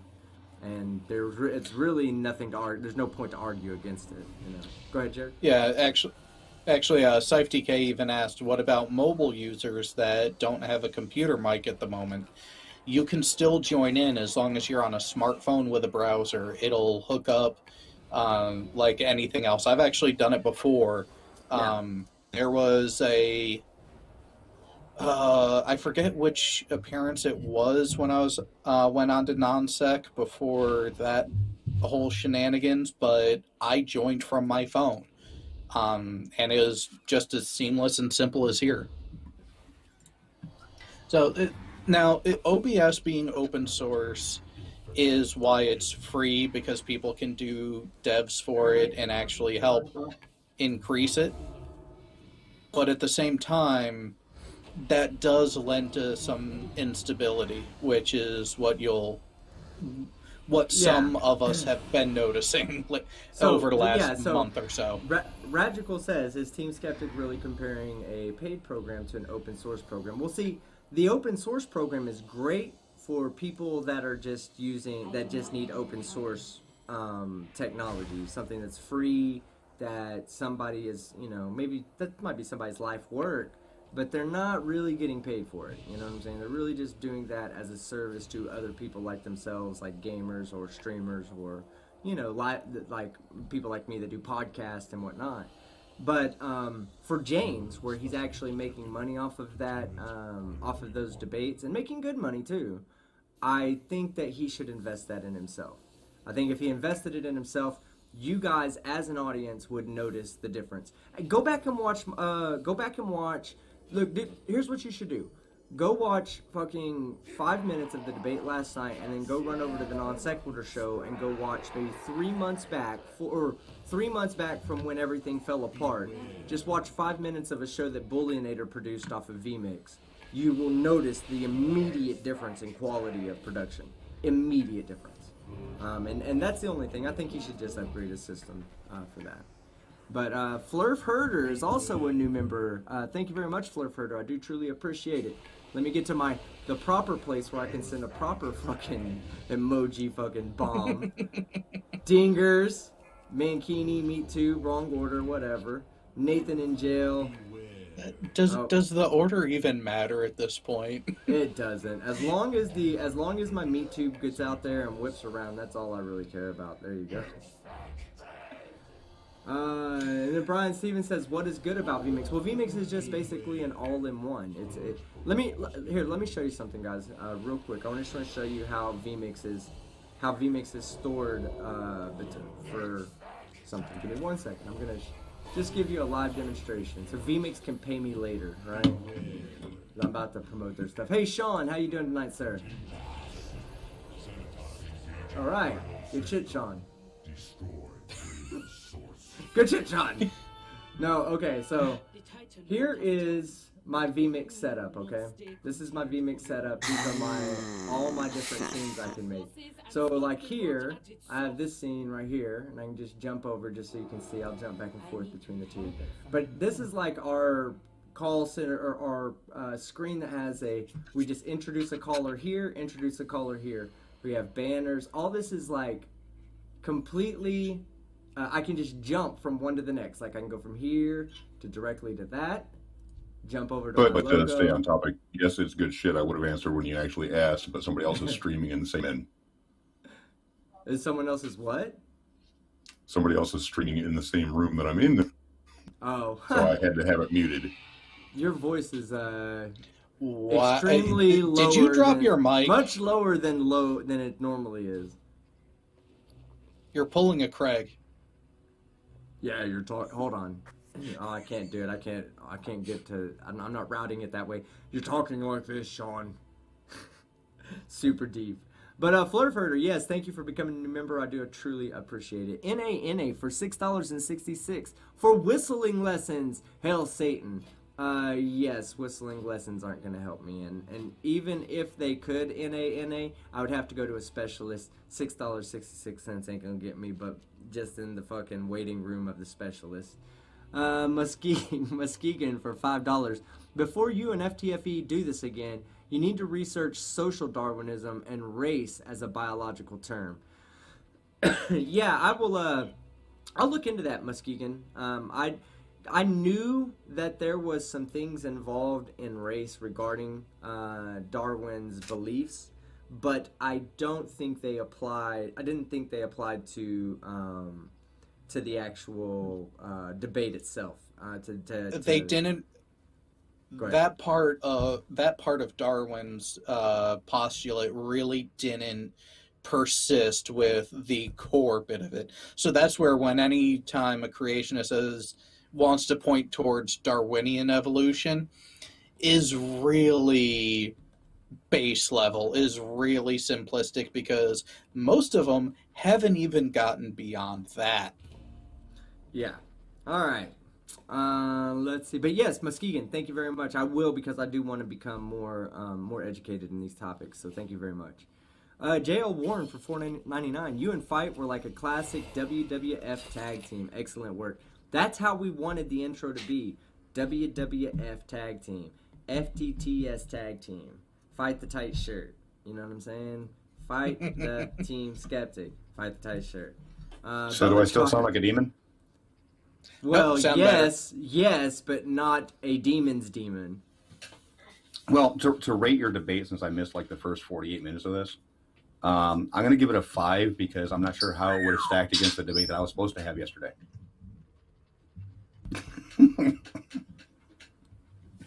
Did you forget something, Team Skeptic? Well, no. We never heard back from what's his name, Victor. Ah. Yeah, we never heard back from Victor, and we had that debate that we forgot that we had scheduled.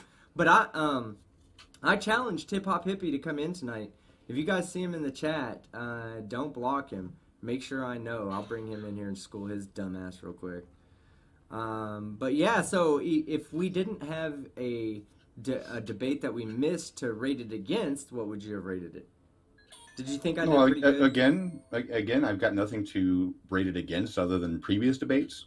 But seeing just the thought of G-Man and Nathan Thompson in the same room, oh my God, that's like that's concentrated stupid. It really is. Nathan didn't present anything. G-Man presented one fucking video where he said 1,000 PhD scientists all agree that they should be skeptical of evolution. Yes, everybody should be skeptical of it. Doesn't make it wrong. But you should everybody still be skeptical of it and test it for yourself. See, yes, absolutely. There's a difference between skepticism and denialism. Huge difference. And skepticism's a healthy thing. It keeps people on their toes, makes sure that they all fact check. Denialism's just saying, nuh-uh. There's a big ass difference. Exactly. Bella charged $2 New Zealand dollars. Damn you, team. You missed my other super chat. Yeah, Bella, that was just to get you to super chat one more time to remind me to go back and look at your other one. What I'm gonna Damn it, you were supposed to miss that one too. I'm not going to do. I'm not going to actually read it right now because I'll need you to go ahead and super chat one more time to remind me. But in the meantime, $5 New Zealand dollars from Bella Charge. You do lots of stuff by yourself because chicks won't do it for you. Huh, Bella? Thanks for fucking reminding me that I didn't read your fucking super chat earlier. Just to go back. I do gotta ask. Did G-Man break out the megaphone? No. Oh, that's disappointing. No, he didn't. But at the same time, he won't. Oof. G-Man should be so bad. I triggered him so hard last night. You did, but G-Man should be. G-Man should be thankful someone like Sean or myself wasn't in there, because we know his history, and when he tried to pull that whole, well, I'm better than you because I'm not an atheist, I would have immediately jumped to, motherfucker, you pulled out a bullhorn to someone you knew had sensitive hearing. Yeah. I didn't. Well, here's the thing about G-Man. Not only was he a previous winner of Dumbfuck of the Year, he was the first winner of Dumbfuck of the Year. The very first one. Way to go, G-Man. Okay, Scythe DK, yeah, I have read your DM. I just hadn't got to answer you back yet. But we'll get to that in 1 second, Scythe. I do appreciate you giving me some stuff to look at through Discord. Thank you very much, sir. Truly, truly appreciate it. But I'll cover that in 1 second. All right, let's see. Crafty Keela for €2. Y'all need to click like or John Rapp will visit you. These are facts. These are absolute facts right here. John Rapp knows where you live. Okay. I want to correct SafeDK in the chat. G-Man doesn't deny slavery. He pictures it more of indentured servitude. There are people who are not being paid to work, but they're being treated nicely. I don't know where he gets this from, but that's what he thinks slavery is in the Bible. Wow. Okay.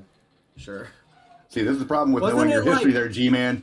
In the Bible, didn't God command someone to go in, kill all of the adults, all the males of adult age, and then rape all the women and enslave all the women and children? I don't know the story that well, but I know that there's a Bible story that's fucked up where God commands somebody to go in and completely wipe out an entire fucking city. Take all the males, rape all the women, and enslave all of the fucking, all the people that are left living.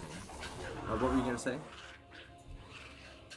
If I remember right, that was part of David before he became king. I need to get closer. Okay. Somebody, you know what? I'm sure J.L. Warren will know because he always talks that topic. But if anybody knows, type in the chat what exactly the story is, and I'll correct myself. Let's see. Well, yeah. The SafeDK does. There are multiple points, and there was at one point. The main one that people do remember is where commandment from God was towards these other people, or depending on the translation, depends on how the command actually came out, but it was keep all the virgins as slaves, wipe out everyone else. Because even the children, because if you leave one child, that is a person who could potentially seek revenge. You know, and what's crazy, and let me tell you what's crazy about this, right? That was never taught to me. You know, like when they teach the Bible, and you don't realize this when you're younger. You know, they don't. When you go to like church on Sunday, they don't start in Genesis and read through until they get to the end, and then start over in Genesis and read through until they get to the end, and then go like that. It's always they talk about a portion of the Bible or, you know, multiple stories from different books of the Bible that all tie together. But they always leave out the stories like that when they're preaching it in school, in Sunday school. Those stories are always left when they're trying to scare somebody, you know, when they're like, oh, you want to be gay? Well, let me show you what God does to gays. You know, here's this story in the Bible. That's always when they want to bring out the shitty parts of the Bible. They wait until they're trying to scare you into not believing something you want to believe, or feeling bad about the way you are, or whatever the case may be, you know, like, they just never teach those stories. But I'm seeing people saying Leviticus 31, Clyde Wells said we might be talking about the Mennonites there. The Canaanites was another target of it. Yeah, that is one of them. There are a number of instances in the Old Testament where this happens. And that's the thing. A way I will compare the use of the Bible in the majority of churches is a lot like the reference material that a lot of college professors use. Yeah. They'll have a book on the list, but you're not going to go through 100% of that book. There's a segment that is actually going to be applicable. And that's what they do in the vast majority of Sunday schools is, we're going to talk about this stuff. We're going to take the happy, good, feely stuff to get you hooked in. Yeah. And that's where my independent reading of the Bible and finding all those other things that make you go, hey, wait a minute. Right. They didn't like when I brought those questions up. Yeah, I just always felt a personal contradiction with Scripture and the way I felt about myself. You know, I'm going to tell you something that sucks, and this is why, like, I stay away from trying to be religious anymore. Years ago, this is not anything recent, so I don't want anybody to feel bad for me or anything like that, but years ago, many years ago, I went through something. I was really questioning, you know, a few things about life. You know, I was really in a bad place, and I kept thinking to myself, like, these stories of the Bible, like they're not really helping. You know, they're really putting me in even worse places. Like I would think to myself, oh my God, God is going to look down on me for this reason, and it affected me. Like I would become like depressed because of how I thought God was going to be viewing me based on what I was being taught at school or what I was being taught by my preacher or my mother and my mom's a great person. She's not a very religious person at all. More my grandmother is very religious, but like I just saw contradiction, and I was like, there should be no reason that I should be believing in something that's making me feel this bad, you know, inside. And that is what began my journey of moving away from religion. I started out moving away from Christianity. I then began meditating a lot more, and as I began meditating and really kind of exploring myself from my own point of view, I just saw that the belief in God was fairy tale. Why would I believe in God? Like why? What is the purpose of believing in God? I can find no purpose to believe in God, and it contradicts science, which has evidence. So I have to believe in that. I have to deny one thing to believe in the other, and that was more of a fundamentalist belief. Go ahead, Jared. I'm sorry. Well, so this is something that I will actually agree with Shannon Q on, because there are a lot of people out there who look at the belief in religion as a mental health issue and delusion and everything. And I won't go that far, because for a certain group of people, having a religious foundation is actually beneficial to mental health, because not everyone has the same internal mental coping mechanisms as everyone else. And that's where religion applied appropriately with reasonable and sensible framework to it does help as that coping mechanism for certain people, for certain types of people. Yeah. So there can be a purpose, there can be a benefit to it. It's when people go overboard with it that it becomes a problem, from my view. Yeah. All right. Okay, so after Crafty Keela says, click like or John Rapp will visit you, John Rapp for $5 says, oh gee, already have a mug and a t-shirt. I'd be just as honored for someone worthy for a gift. There's so many clever people out here that entertain me. Well, John Yes, Rapp, I know that you have to look away from it. It's your item, so you can choose who gets it, and Just I'll give it to whoever you last few times always just died before that happened, so just got caught. Just cause there's no real good scientific reason why. Just cause. Nerthan Termson, 10 Aussie dollars, and Rennie baby, I see you out there continuously harassing me about my news. Don't fucking stop, okay? Nerthan Termson for 10 Aussie dollars. When I said to G-Man that I had the extra anatomical feature, his response completely contradicted his earlier statement, and then he used the she pronoun for me. I had a good laugh. I saw that. I believe that was the super chat about the extra artery in your heart. Correct me if I'm wrong, Nerthan Termson, in the chat, but I believe you were the one that said something about the extra artery in your heart, and which is a new anatomical feature, and I'm pretty sure that it's going to be a genetic, it's going to be a genetic mutation from what we would consider the normal human being. Well, to be fair on that, what G-Man was looking for was an entirely new structure. So not an enhanced, a change to an existing structure or more of an existing structure. What he was looking for was a structure that was not there previously. And that's where the fish that you guys mentioned in your opening, prime fucking example. Yeah, the three spine stickleback. I found that one. Yeah. I was looking for specific signs of human-induced evolution, and that was one of them. And the thing is that the cleanup of the Washington Lake could have been man-made, or it could have been natural. Either way, it would have led to the same evolutionary process that's occurring today.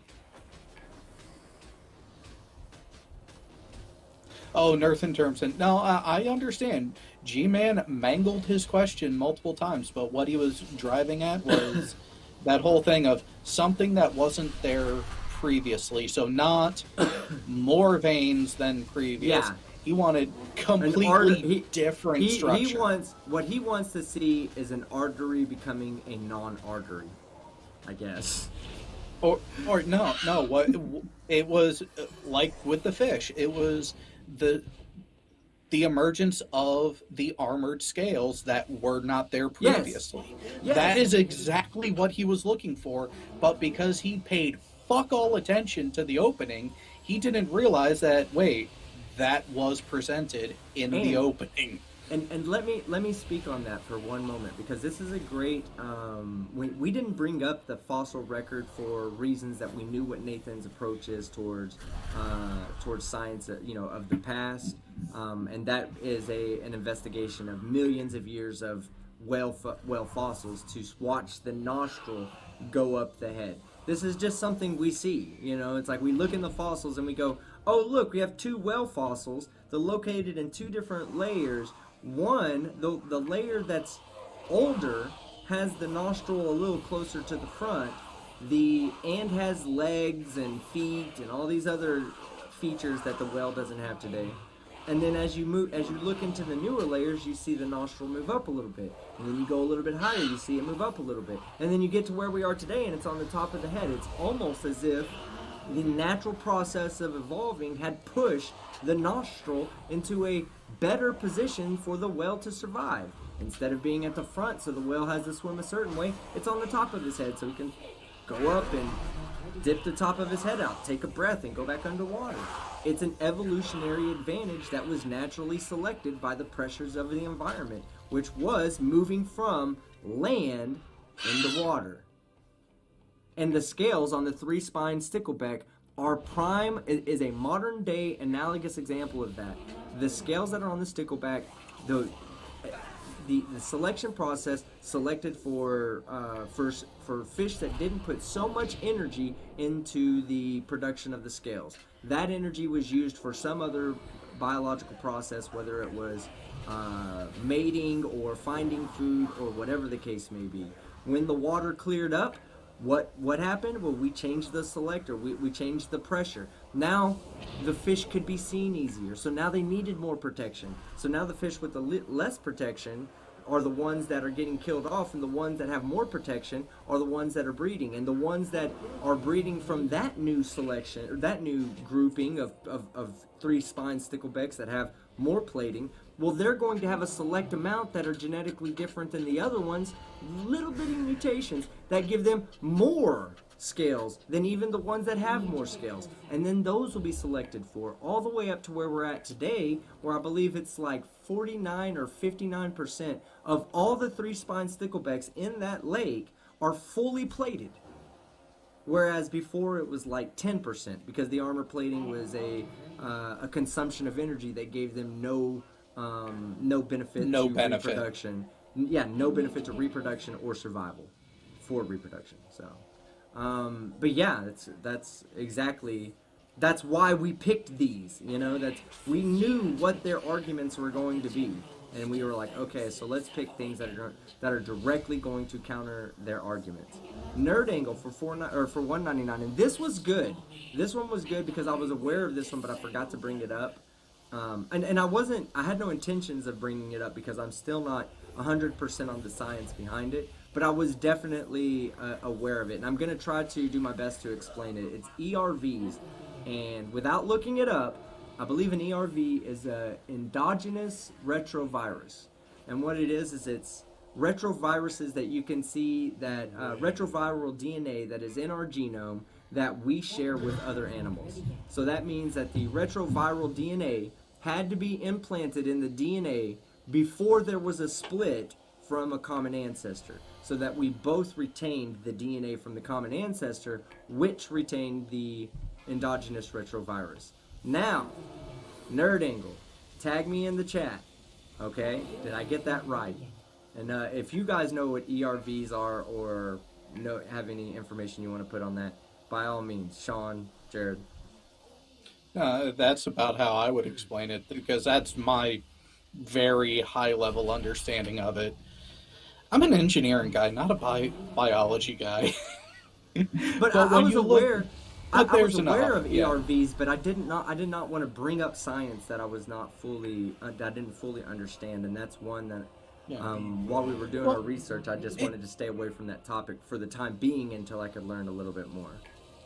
Well, and here's the problem with a lot of those types of arguments when you're looking at genetic coding, is they're exactly what they did in the debate. When it comes to genetics, what is their only response to it? Well, it's the same designer. Yeah, common designer. Oh, I killed it with the pineal gland when he said that. I was like, what the fuck? We have a pineal gland, so does almost every other animal in the animal kingdom. Why is that? Why do we share that same gland? If we don't have a pineal eye like a frog, why do we have the gland? Where did our eye go? Or why did the frog develop an eye? Those are the questions that need to be answered. They won't answer that fucking question. But I killed it. As soon as he said it, I knew it. As soon as he said common, they're common. 96% of our DNA is shared with a chimp. How common is that? That's 4% difference. That's not that much. Yeah. Oh, and Clive, I was thinking of that as well.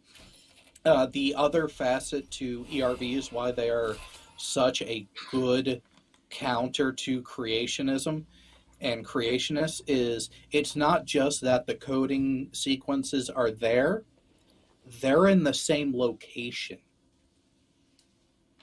Yeah, okay, so I have a few people offering information on ERVs. Nerd Angle says I got it right. But there was Sewer Tape says ERVs at identical locations in the genome can only be passed from parent to offspring. Exactly, Sewer Tapes, exactly. I did know this. I just didn't want to bring it up and say something wrong or look very ignorant on that topic. So before I try to bring up a topic or counter something, I try to be understanding of the science so I can at least talk about it, not just parrot what I could, find in a quick Wikipedia search. Rennie baby, what is the news? What is the news, biatch? Yes, I'm gonna get through these super chats. If I can get through the super chats, I will get through them, and we will get to the news. Crafty Keela said, I hope I didn't miss what he was all excited about. No, you haven't. I've got 2 pieces of news, actually, that I want to drop. Okay. Aaron, and we're almost done at this. No, we're not. Aaron Armstrong for 2 Aussie dollars. You both should swear less. It's uncalled for. Aaron, I'm okay with that, and I don't... In my created content, you will see a lot less swearing in my created content. The live streams, I'm a sailor, or I'm a Navy. I was never assigned to a ship, so for me to say I'm a sailor is incorrect. But I am a Navy person. I'm military. That is the way I am. It's unfortunate for anybody that doesn't like the swearing, but if I didn't swear, it would require energy for me to operate the mental filter to keep me from swearing. But thank you. Do you know how difficult it is for me when I go on MC Toon's channel? Oh yeah, and when I go on channels like that, I do try to not swear. I mean, I don't want to ruin someone else's channel because they don't swear and I come on and I start cussing. But, it's just hard for me to not swear, I guess. Bella Charge for 2 New Zealand dollars at Team Skeptic middle finger. Alright, Bella. Bella's about to get the goddamn John Rapp treatment, straight up. Anamorphic Mind for $2. G-Man equals JLP, which is Jesse Lee Peterson. I got a lot of similarities. I didn't notice the similarities until last night when it's my first time to ever interact with G-Man. And yeah, I get that from him. Very much so. A very Jesse Lee Peterson but more angry persona. Well, yeah, more angry. And then with a Kent Hovind rhetoric. That's pretty much a G-Man in a nutshell. Shane Summer for $2. Debate Jesse Lee Peterson. What would I debate him on? Like, I would debate Jesse Lee. I don't actually. I think the guy's funny. You know, I don't agree with everything he says, but I think he can be funny. He could be a pretty decent entertainer for his crowd. You know, as an entertainer, you notice whether you believe in the person or whether you whether you hold the same ideas or ideology as that guy. As an entertainer, you do notice whether someone's an entertaining person or not. And I do believe he entertains his people, but I would debate that guy. That guy's a fucking moron. What all does he actually espouse to? Because I've heard the name, I've heard a little bit of his shtick, but not much of it. All right, let's see. We have the plot hole for $2 gives a whole new meaning to No Child Left Behind. Yeah, I've never been a big fan of the just pushing children through the education system just for numbers and to not make them feel like, you know, they're failures or anything like that. I'm sorry. Yeah, we saw two prime examples.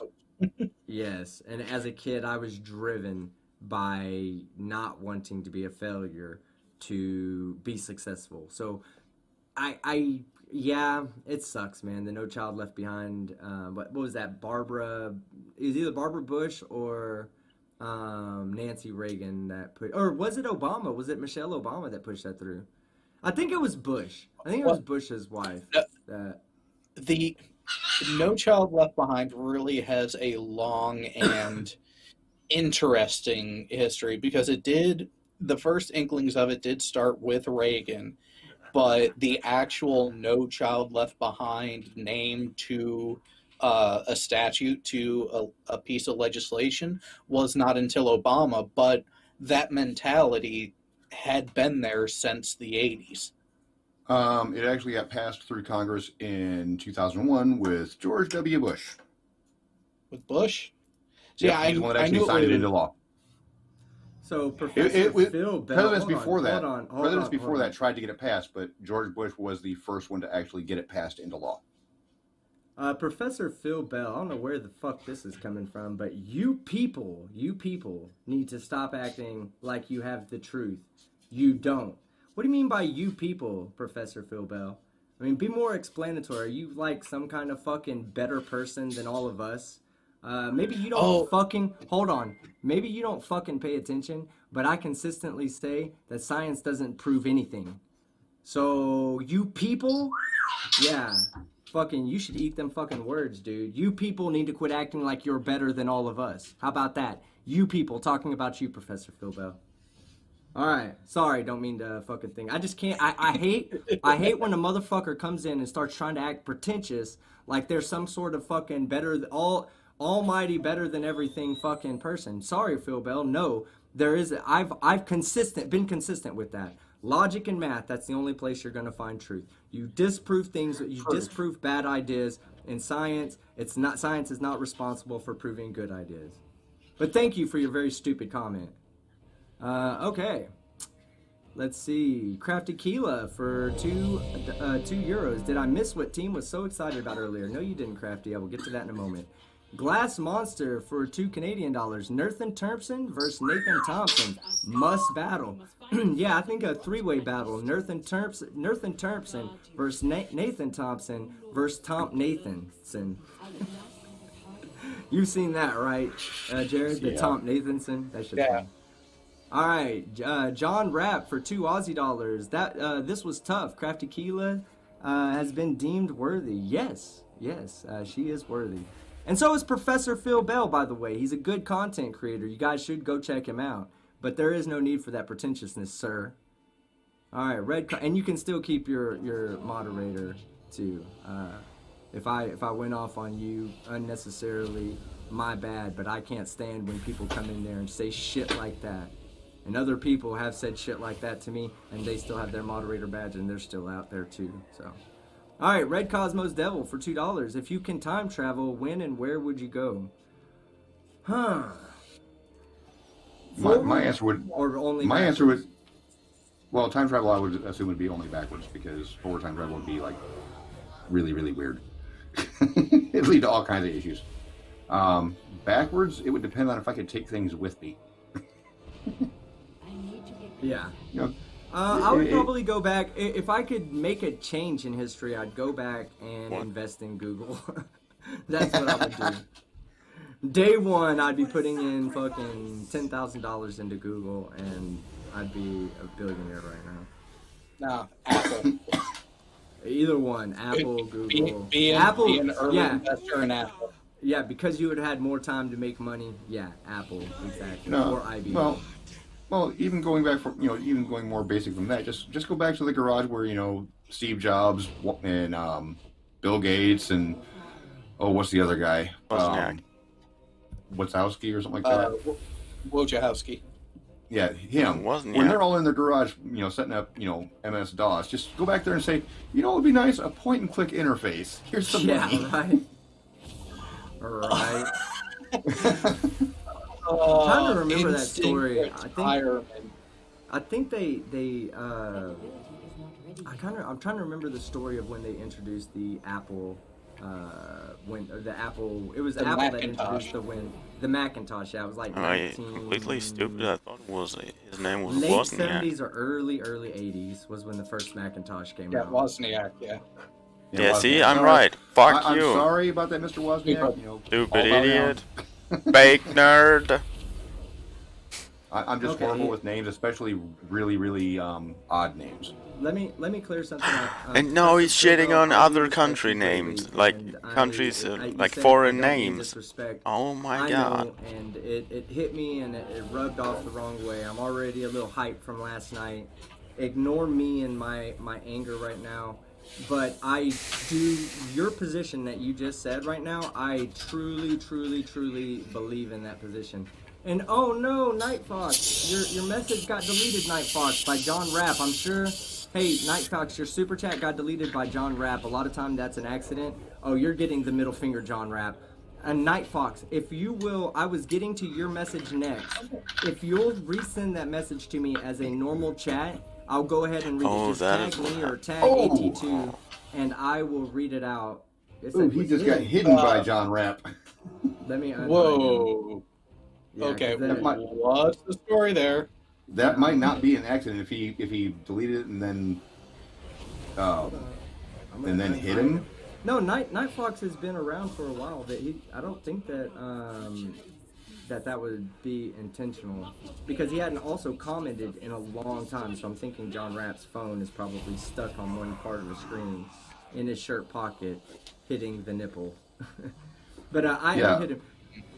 Here's a tip, John. When you're listening to the show with your phone in your shirt pocket, screen facing out. Yeah. Just saying. I unhid Night Fox, but Night Fox, will you please? I want to read your message because you did super chat and I do appreciate it. So will you please just tag me in the live chat and I'll read your message off. And I'll get back to yours when it comes through. 3 Ron for $6.66. Thank you very much. Just finished listening to the debate. You and FTFE stomped a mud hole in G-Man and Natalie and walked it dry. Yeah, that was like we destroyed them. They have no nuts moving forward. But let's see. Glass Monster for $2 Canadian. Nathan Thompson must debate Nathan. Oh yeah, I think yeah. Must debate, must battle. I love this Glass Monster. Yes, we need to make that fucking happen. I'll do it. For something like that, I'd bring Nathan on just to have Nathan Thompson shit on him. I think that would be hilarious. Nathan Thompson. Red Cosmos Devil for $2. If you can take on FE, if you could take an FE to the ISS, who would it be? Mark Sargent. No. No. There's a relevant question to be asked for clarification first. Do we have the option of opening the airlock with them in it? If they still deny, yeah, you can open the airlock and let them fall to Earth. Well, that's the problem. They actually wouldn't. Orbits are a bitch, man.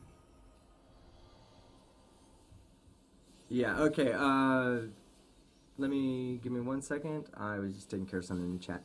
All right, yeah, orbits are a bitch, but I would take Mark Sargent because people actually do listen to him. He does go on TV. If I had to be efficient with which idiot I was trying to convert away that would influence other idiots to not be so idiotic, it would be fucking Mark Sargent. I've met the guy. He seems pretty fucking decent of a person, and I think if he saw it with his own eyes, you would know whether he was truly a troll, truly a Poe, or if he's actually open to believing that he's not. Go ahead. You know, I think Sargent could be convinced otherwise without having to go to that extreme. My thought would actually be a tandem since they do so much work together. Jism and Bob. And have a third party, independent, recording them the entire time. Well, Jaren's already spoken up about the possibility that if NASA offered him an all-expenses paid thing to the ISS, he's already refused it because he thinks that they would kill him just to get him out of the way. I heard him say that. On the Non Sequitur show, right? That's when he said it, debating Reds. Yeah, when he forfeited the remainder of his time because he had no evidence to present. Yeah. Okay, and Professor Phil Bill says, I hear people say stuff as if it were truth. My point is that science has no truth. You people does not mean a different type of person. I simply mean the people debating. Again, Professor Phil, I'm sorry if I overreacted. That's how I am. When faced with something that I feel is an adverse comment or something like that directed towards me, I respond. But I agree with you. I do agree with you. Yeah, I'm gonna. There are too many people this. that use the word proof when they should be using words or phrases like evidence to support, not proof of. Just to weigh in on that, I like Sir Arthur Conan Doyle with his Sherlock Holmes, where he pretty well describes the scientific method versus math pretty simply. You know, with math, it's all about proofs. With science, it's all about getting rid of what you know is not true. So, in the words of Sir Arthur Conan Doyle, when you eliminate the impossible, whatever is left, however improbable, must be true. Right. Given that you have all possible scenarios. Yes. So you have only 4 scenarios, and 3 of them get taken away. One must be. I thought the Spock said that. Oh my God. But hey, again, I want y'all to know something. Professor Phil Bell is one of the better people to watch on YouTube when it comes to this topic. He is a very intelligent person. He's done work on space equipment and sent equipment to the moon regarding, I believe, India was where he said. He's been a guest on Science or Satire, and he is a friend of this channel's. And even though I just went off like that, there is no love lost between me and you, Phil. Or Professor Bell. I'll call you Professor Bell because if you're a professor and you put in that kind of work, you deserve to be recognized. So, Professor Bell, yes, you're still a friend of the channel. You're still welcome here anytime. And you're absolutely right. There are too many people out there that say, this is proof of this. No, it's not. It's evidence to suggest. I've been at fault for using that terminology before. I try to catch myself now because I'm more aware of the misuse of those terms, but yeah, you're absolutely right. Let me see. I have not seen the Night Fox. There it is. Okay. Night Fox. Yep. Okay. He says, I think you had a bad church. I see a lot of zealots who misrepresent religion fighting science because they don't understand it. I recommend The Language of God by Francis Collins. Night Fox, let me tell you something. I try to remain agnostic because I don't want to hold the position that there is no God. I don't think there is, but how could I ever know? You know, I could never exhaust all options before coming to the conclusion that there simply is no God. Just like I could not exhaust all options to, to disclude the fact that there is a spaghetti monster God.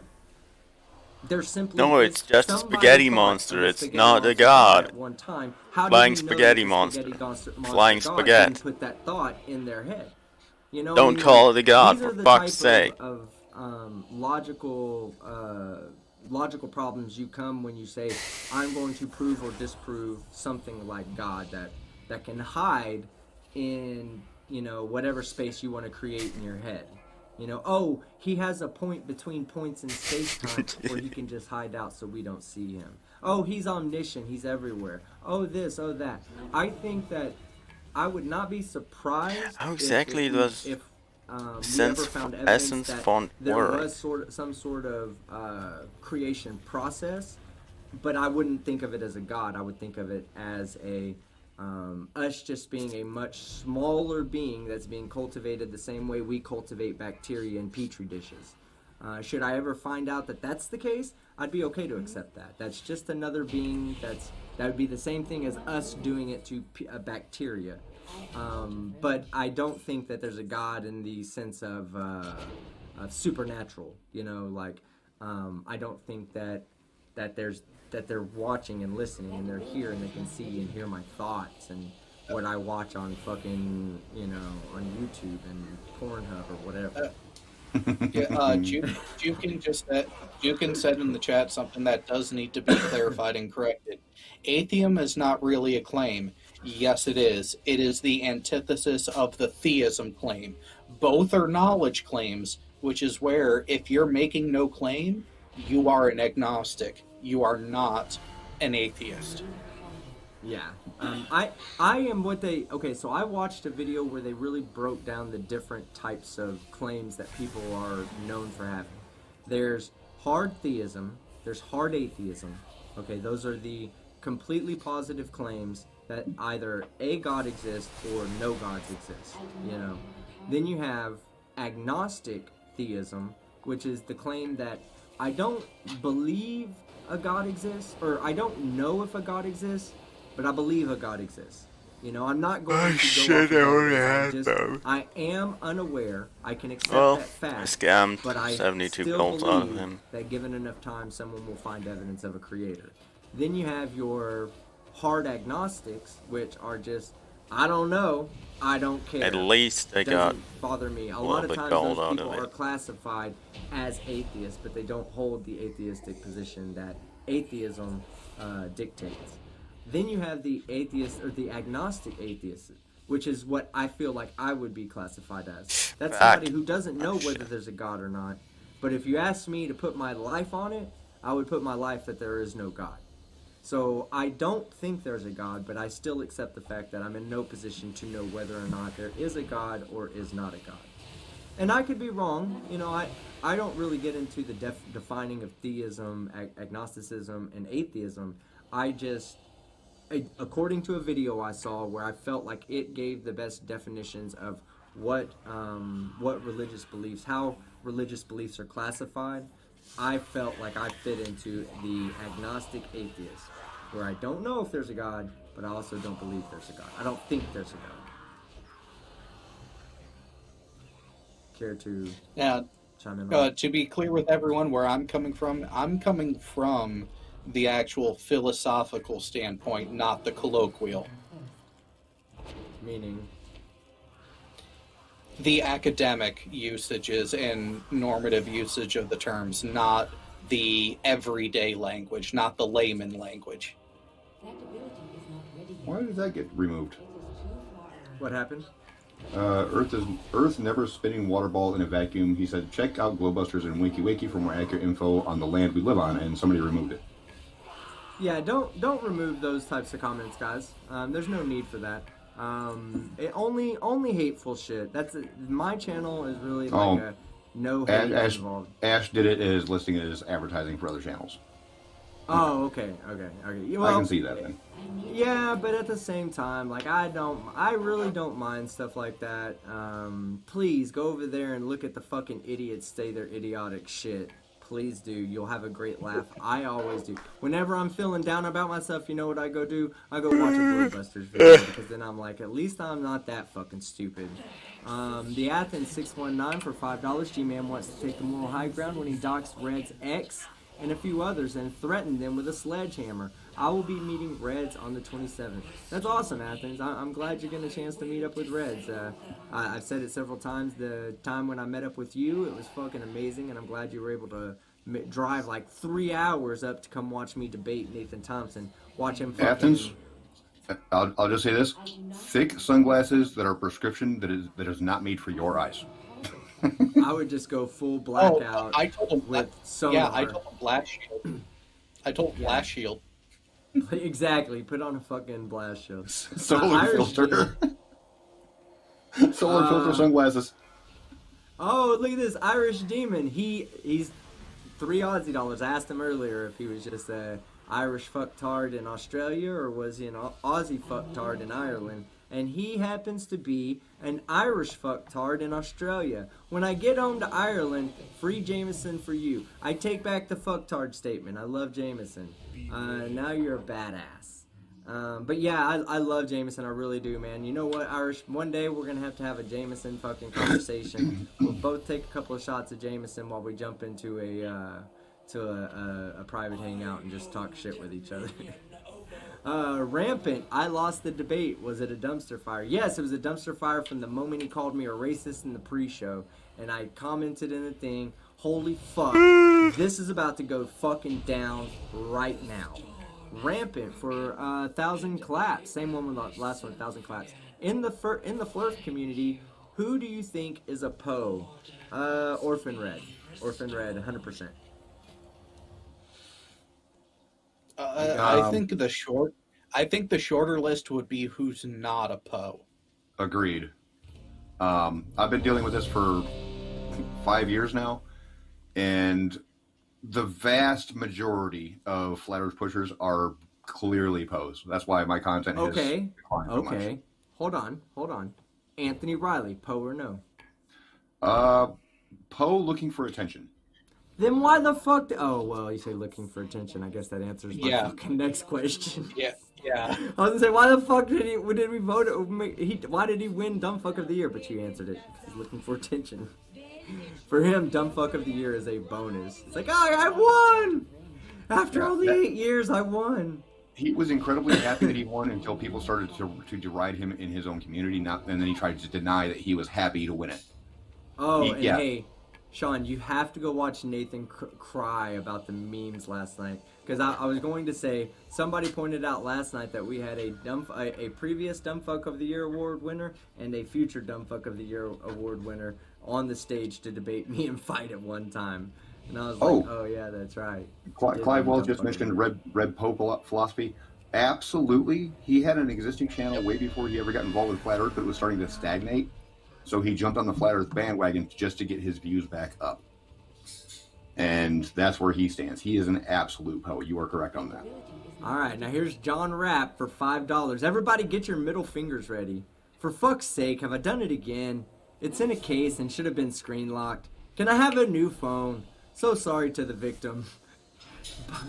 Bowing now, even facing you. You know what? Stone Monkey brings up a good one. And I'm leaning towards not a Poe on Arwen. Arwen has other Poe.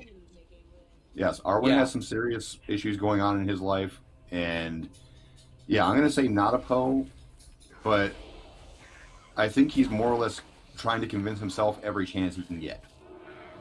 Yeah, Blunt man, I was going to say Nathan Thompson, I definitely think he's a fucking Poe. I think he's just a narcissistic Poe. Yeah. Oh, I would even say on the evolution stuff at this point, G-Man is starting to flirt with the Poe line because he had a couple Freudian slips there in his ranting towards you where he almost said the actual correct information about evolution. Yeah, But he said he stopped- accepted. He said he accepted evolution. He accepted microevolution. Yeah, and the main difference between micro and macro evolution is one thing: time. Speciation. No, macroevolution leads to speciation. Microevolution. Yeah, won't but what does necessarily it lead to take? speciation. But what does it take? Time. When you have Oh, microevolution for you're a right. long enough time, you have macro. But you can actually have a macroevolution in a short period of time too. It's really the time. It will take time, but everything takes time. Exactly. No, you're 100% right there. It's not clear cut because we saw that one of the evidence we presented last night was the London mosquito and the London subway mosquito, and that is a direct evidence of speciation. That mosquito cannot breed with other mosquitoes. It's genetically so different from the other mosquitoes that they cannot breed with that Well, mosquito. did you guys bring up the quiet crickets? Yes, I did. The Okay. Kauai Hawaii crickets, which Hawaii. they themselves, they're in the process of speciation. Yep. Well, they're in the process of microevolution right now. Whether it leads to any species or not is they're not sure. Now what happens is they're going. This is my prediction. Okay, from everything I've researched, here's what I want to say is my prediction as to what's going to happen with the Kauai crickets. Right. First off, we have to understand, do the wings give them another advantage when it comes to reproduction? Whether it be living long enough to reproduce more, or whether it gives them an actual advantage for reproduction. The loss of the wings at face value is a detriment to reproduction, but it also gives them... You're talking about different crickets than I am. No, hold on. No, we're talking about the ones that are the silent crickets, right? Yeah. Okay, so the losing of the wings is also a loss of its ability to mate with the females, because the females are attracted to the male sounds of the wings. They're not making sounds. So not only are they not attracting the flies, but they're also not attracting the female crickets. So what they're also doing, they're having a behavioral evolution, the same way that dolphins have evolved in their behavior to be able to hunt in packs and do like trap fish on the beach and stuff like that. So the flies are now developing their own evolutionary habits of following the crickets, the sounds of the male crickets to the female, waiting for the female to get ready to mate, and then jumping up there, pushing the other cricket off and mating with the female Bye. successfully. Now, should the wings at some point give no evolutionary advantage or give no reproductive advantage, what natural selection says is it will stop producing wings at some point. The wing will get less and less important to the reproductive process, and that energy will be redirected into some other process that does give it more of an ability to reproduce. So if they come to the conclusion that the wings offer no reproductive advantage, then they'll lose their wings. And then we will be talking about speciation. My thanks for killing the priest. What's got you tickled? Yeah. Crafty is really getting on you, team. What am I doing wrong? The latest super chat from Crafty Keela for €2. Okay. For someone so excited about news, it's been an hour. All right. Yes, it's been an hour. Okay, so look, I'm going to do this one super chat, and I'm going to stop here, and we'll pick back up with J.O. Warren. Rampant for 2,500 claps. You can deny the existence of something if you either find logical inconsistencies in the claim or you have strong evidence against said claim. Yeah. I mean, I can still deny it, but I still feel like as an agnostic atheist, I deny the existence of God, but I still accept the fact that I don't know. You know, there's no way for me to know. I don't know. That you Rampant, you've been talking about coming on and debating certain topics, or at least having conversations in certain topics. Maybe that's one I'd like you to have and come on with and have a talk with somebody about that. Because even me, I would love to know how to define my position better, to people. But okay, so we're going to take a break from the super chats. Thank you everybody that's been donating so far. We'll catch back up in 1 second. But I'm going to tell you guys some news. First off, the first piece of news I want to tell you is that my son is fucking amazing. Okay? The other day, he had bought himself a pretty expensive gaming chair about 4 or 5 months ago, and it broke in the middle of working. And he comes to me and says, "Hey Dad, can you run me to Fry's real quick so I can get another chair?" Fry's is like this little computer store or whatever. I don't know how much you guys know about it, but I'm like, okay. Huh? It's not little. They don't have that Fry's many. electric? Yeah, but they don't have that many stores across the nation, do they? No, but they've actually switched from brick and mortar predominantly to online predominant. If you're a tech head, you know Fry's. Yeah, you do if you're a tech head for sure. But anyway, so excuse me. took a drink of Dr. Pepper. It went down the wrong pipe. when Anyway, that so Intelligent design at its finest. oh yeah, exactly, right? Right? Intelligent design. There you go. Poop by the vagina and breathe hole by your suck hole, you know? Breathe hole by your suck Anyway, hole. we get to the store. We're looking at these chairs. I'm telling them, like, son, your chair is, you know, your other chair's under warranty. We can send it in and get you, you know, your chair back or whatnot. He's like, I think I want a better chair. I said, okay, that's fine. So he goes and he buys a better chair. He got like a $300 clutch chair. It's like the PewDiePie chair, but he didn't get the PewDiePie edition. He just got the regular clutch edition, which is, you know, still the same chair. So we're in the store, and he's like, hey, I'll be right back. And he grabs a cart. Or we were talking, and I was like, yeah, I need a new chair too. You know, because I got a back condition that I don't really talk about. It's called ankylosing spondylitis. And it can be pretty uncomfortable to sit in a chair for a really long time. The chair I was using was like 12 years old, at minimum 12 years old. One of the chairs I was using that I got rid of was about 15 years old. My ass was impressed into the chair. Not just impressed into the chair, but there was an impression into the cardboard underneath the padding. That was also an impression into the fucking metal that was underneath the fucking cardboard. My ass was hurting. It was affecting my back, especially when I sit down for like 3 and 4 hour live streams. So, I'm like, yeah, I'm gonna give me a chair coming up soon. He's like, why don't you get one today? I was like, well, you know, with everything that's going on, I really don't need to be putting the money towards that, towards something like that, you know, but I do need one. So he goes and he grabs a cart, and he's like, hey, I need to go grab something real quick. Runs back there, comes back with another fucking chair. Another fucking clutch chair. And I was like, what the hell? I was like, are you getting that one instead? And he was like, no, this is for you. I was like, what? That's fucking cool. So he bought me a $300 clutch gaming chair that really has been helping with my back. It's helping my posture. It's helping a lot of things.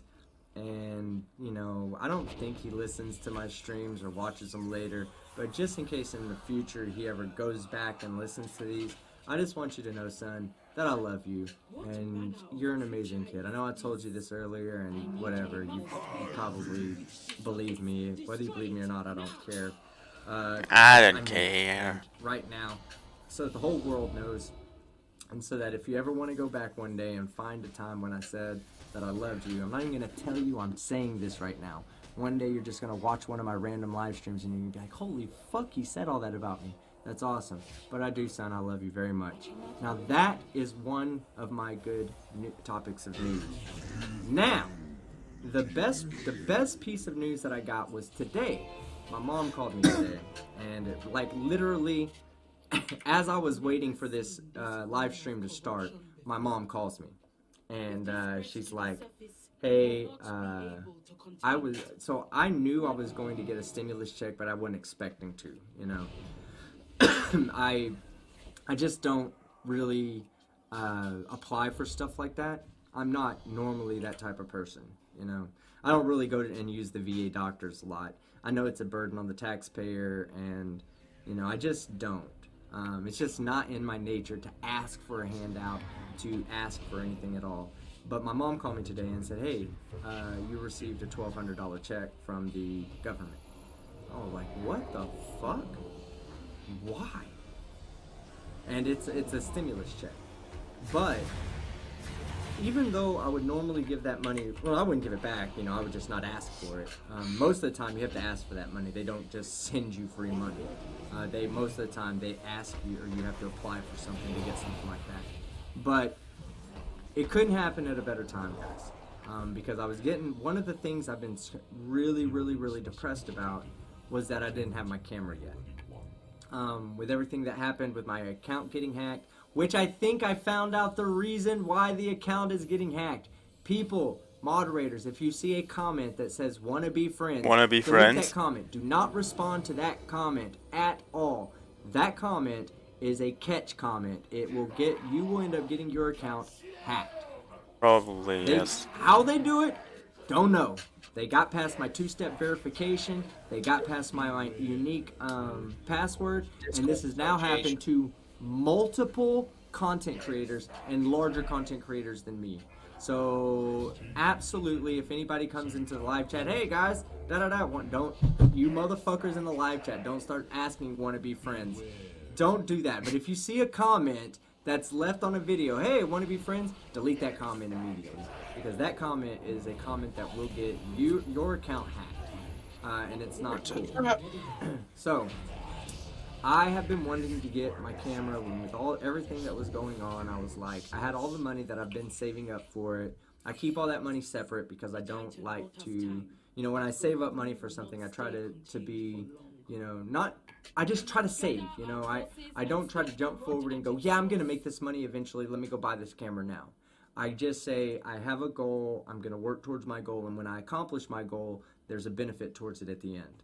Well, I was like at 500 of 700 for this camera, and I've been there for a while, and then this fucking check comes in. Something I wasn't expecting, and it's gonna give me my fucking camera, and that's fucking awesome. I can't wait. I'll be back on camera, I would say a week to a week and a half. I'll have everything set up with my camera, the green screen, as well as get all my lighting back up and back in the proper position and whatnot. But that's the good news.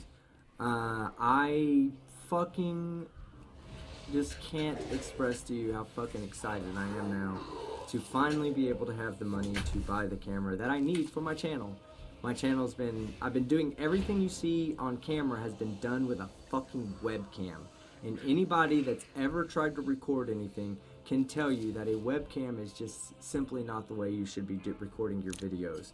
Even if you can record them on an iPhone, or even if you can record them Cams on are crap. you know, a $75 digital camera, you're gonna get a better quality than you will out of the webcam. If you go back and you watch some of the videos, there were people that were like, your voice is just off a little bit. Well, yeah, it's because I was recording with a webcam. Also, it was, you know, the webcam would get the audio and the video. The video would stutter by microseconds, you know, or milliseconds. And over time, you wouldn't notice these stutters because they just look normal. But over time, the audio doesn't stutter. So the video would get ahead of the audio, or the audio would get ahead of the video, and people would notice. That's one of the first things you notice is when someone's talking and it's not matching up with their mouth, you notice that shit. So all those problems are now about to be solved. I can't thank everyone who pitched in for that. There's a list of people that I have that pitched in. You guys are amazing. It was all done through my Streamlabs at the time. I haven't been really promoting it because I really wanted to. With all the stuff that's been going on, I'm trying my best not to promote things like, you know, hey, help me buy a camera and this and this and that. I know there's a strain on everybody right now. Unemployment is super high, and I just didn't want to do that to you guys. So for those that were able to help out before the pandemic really started having an effect on all of our lives, thank you very much. And it's definitely going for my camera. And fucking A, am I not fucking excited right now. But anyway, so let me get back to the super chats, and so we can keep. Then I want to get to the chat too. There's so many super chats that are coming on. I can't really get to the chat. JL Warren for $1. We're gonna go through these fast. JL Warren, $1.99. Glowbusters, the new Jerry Springer. I've never been interested in Glowbusters. They're kind of a boring group to me. I watch me and Sean and AT2 and fight and Reds, and I laugh. I laugh at myself. I laugh at them. We all laugh. I see the chat going nuts. They're all laughing. It's a fun show to watch. Glowbusters is boring as fuck. Just boring. You go there and you're like, what the fuck are these dudes? Have no idea what they're even fucking talking about, and they're boring. You know. Crafty Keela for €2. Yay, Jameson. Oh yeah, you Irish fucker too. Yeah, we'll have to have an Irish only Jameson watch party and go watch some shit. Watch some shit together and get drunk off of Jameson. The plot hole for $2. Napagaw, I don't know if I'm saying that right. Napagaw Napagway, maybe? Napagway Castle is tastier than Jameson. Oh, okay. Challenge accepted, plot hole. Let's get together and have a few of those drinks, man. I'm down. You're right down the street from me. Glass Monster for $2 Canadian. I need a Team Skeptic shirt or hoodie XL black. Woo! Glass Monster. All right. Let's see. Red Cosmos Devil for $5. What futuristic thing from a sci-fi movie or book do you really wish existed right now? Mine is the Oasis from Ready Player One. Mine is the I want self-tying shoes that are actually self-tying shoes. As I said, I have a condition called ankylosing spondylitis. Those shoes exist. Harder and harder for me to do things that are super easy for most people. The Back to the Future shoes, they exist. When my back's hurting. Official ones. If they had self-tying shoes, my life would be They just so much never easier. really Slide got them in, sold, but they do click the exist. Wi-Fi, suck them up, and let's go. What about you guys? Futuristic things from a sci-fi movie that you really wish existed right now? I've got mixed feelings on one. Series.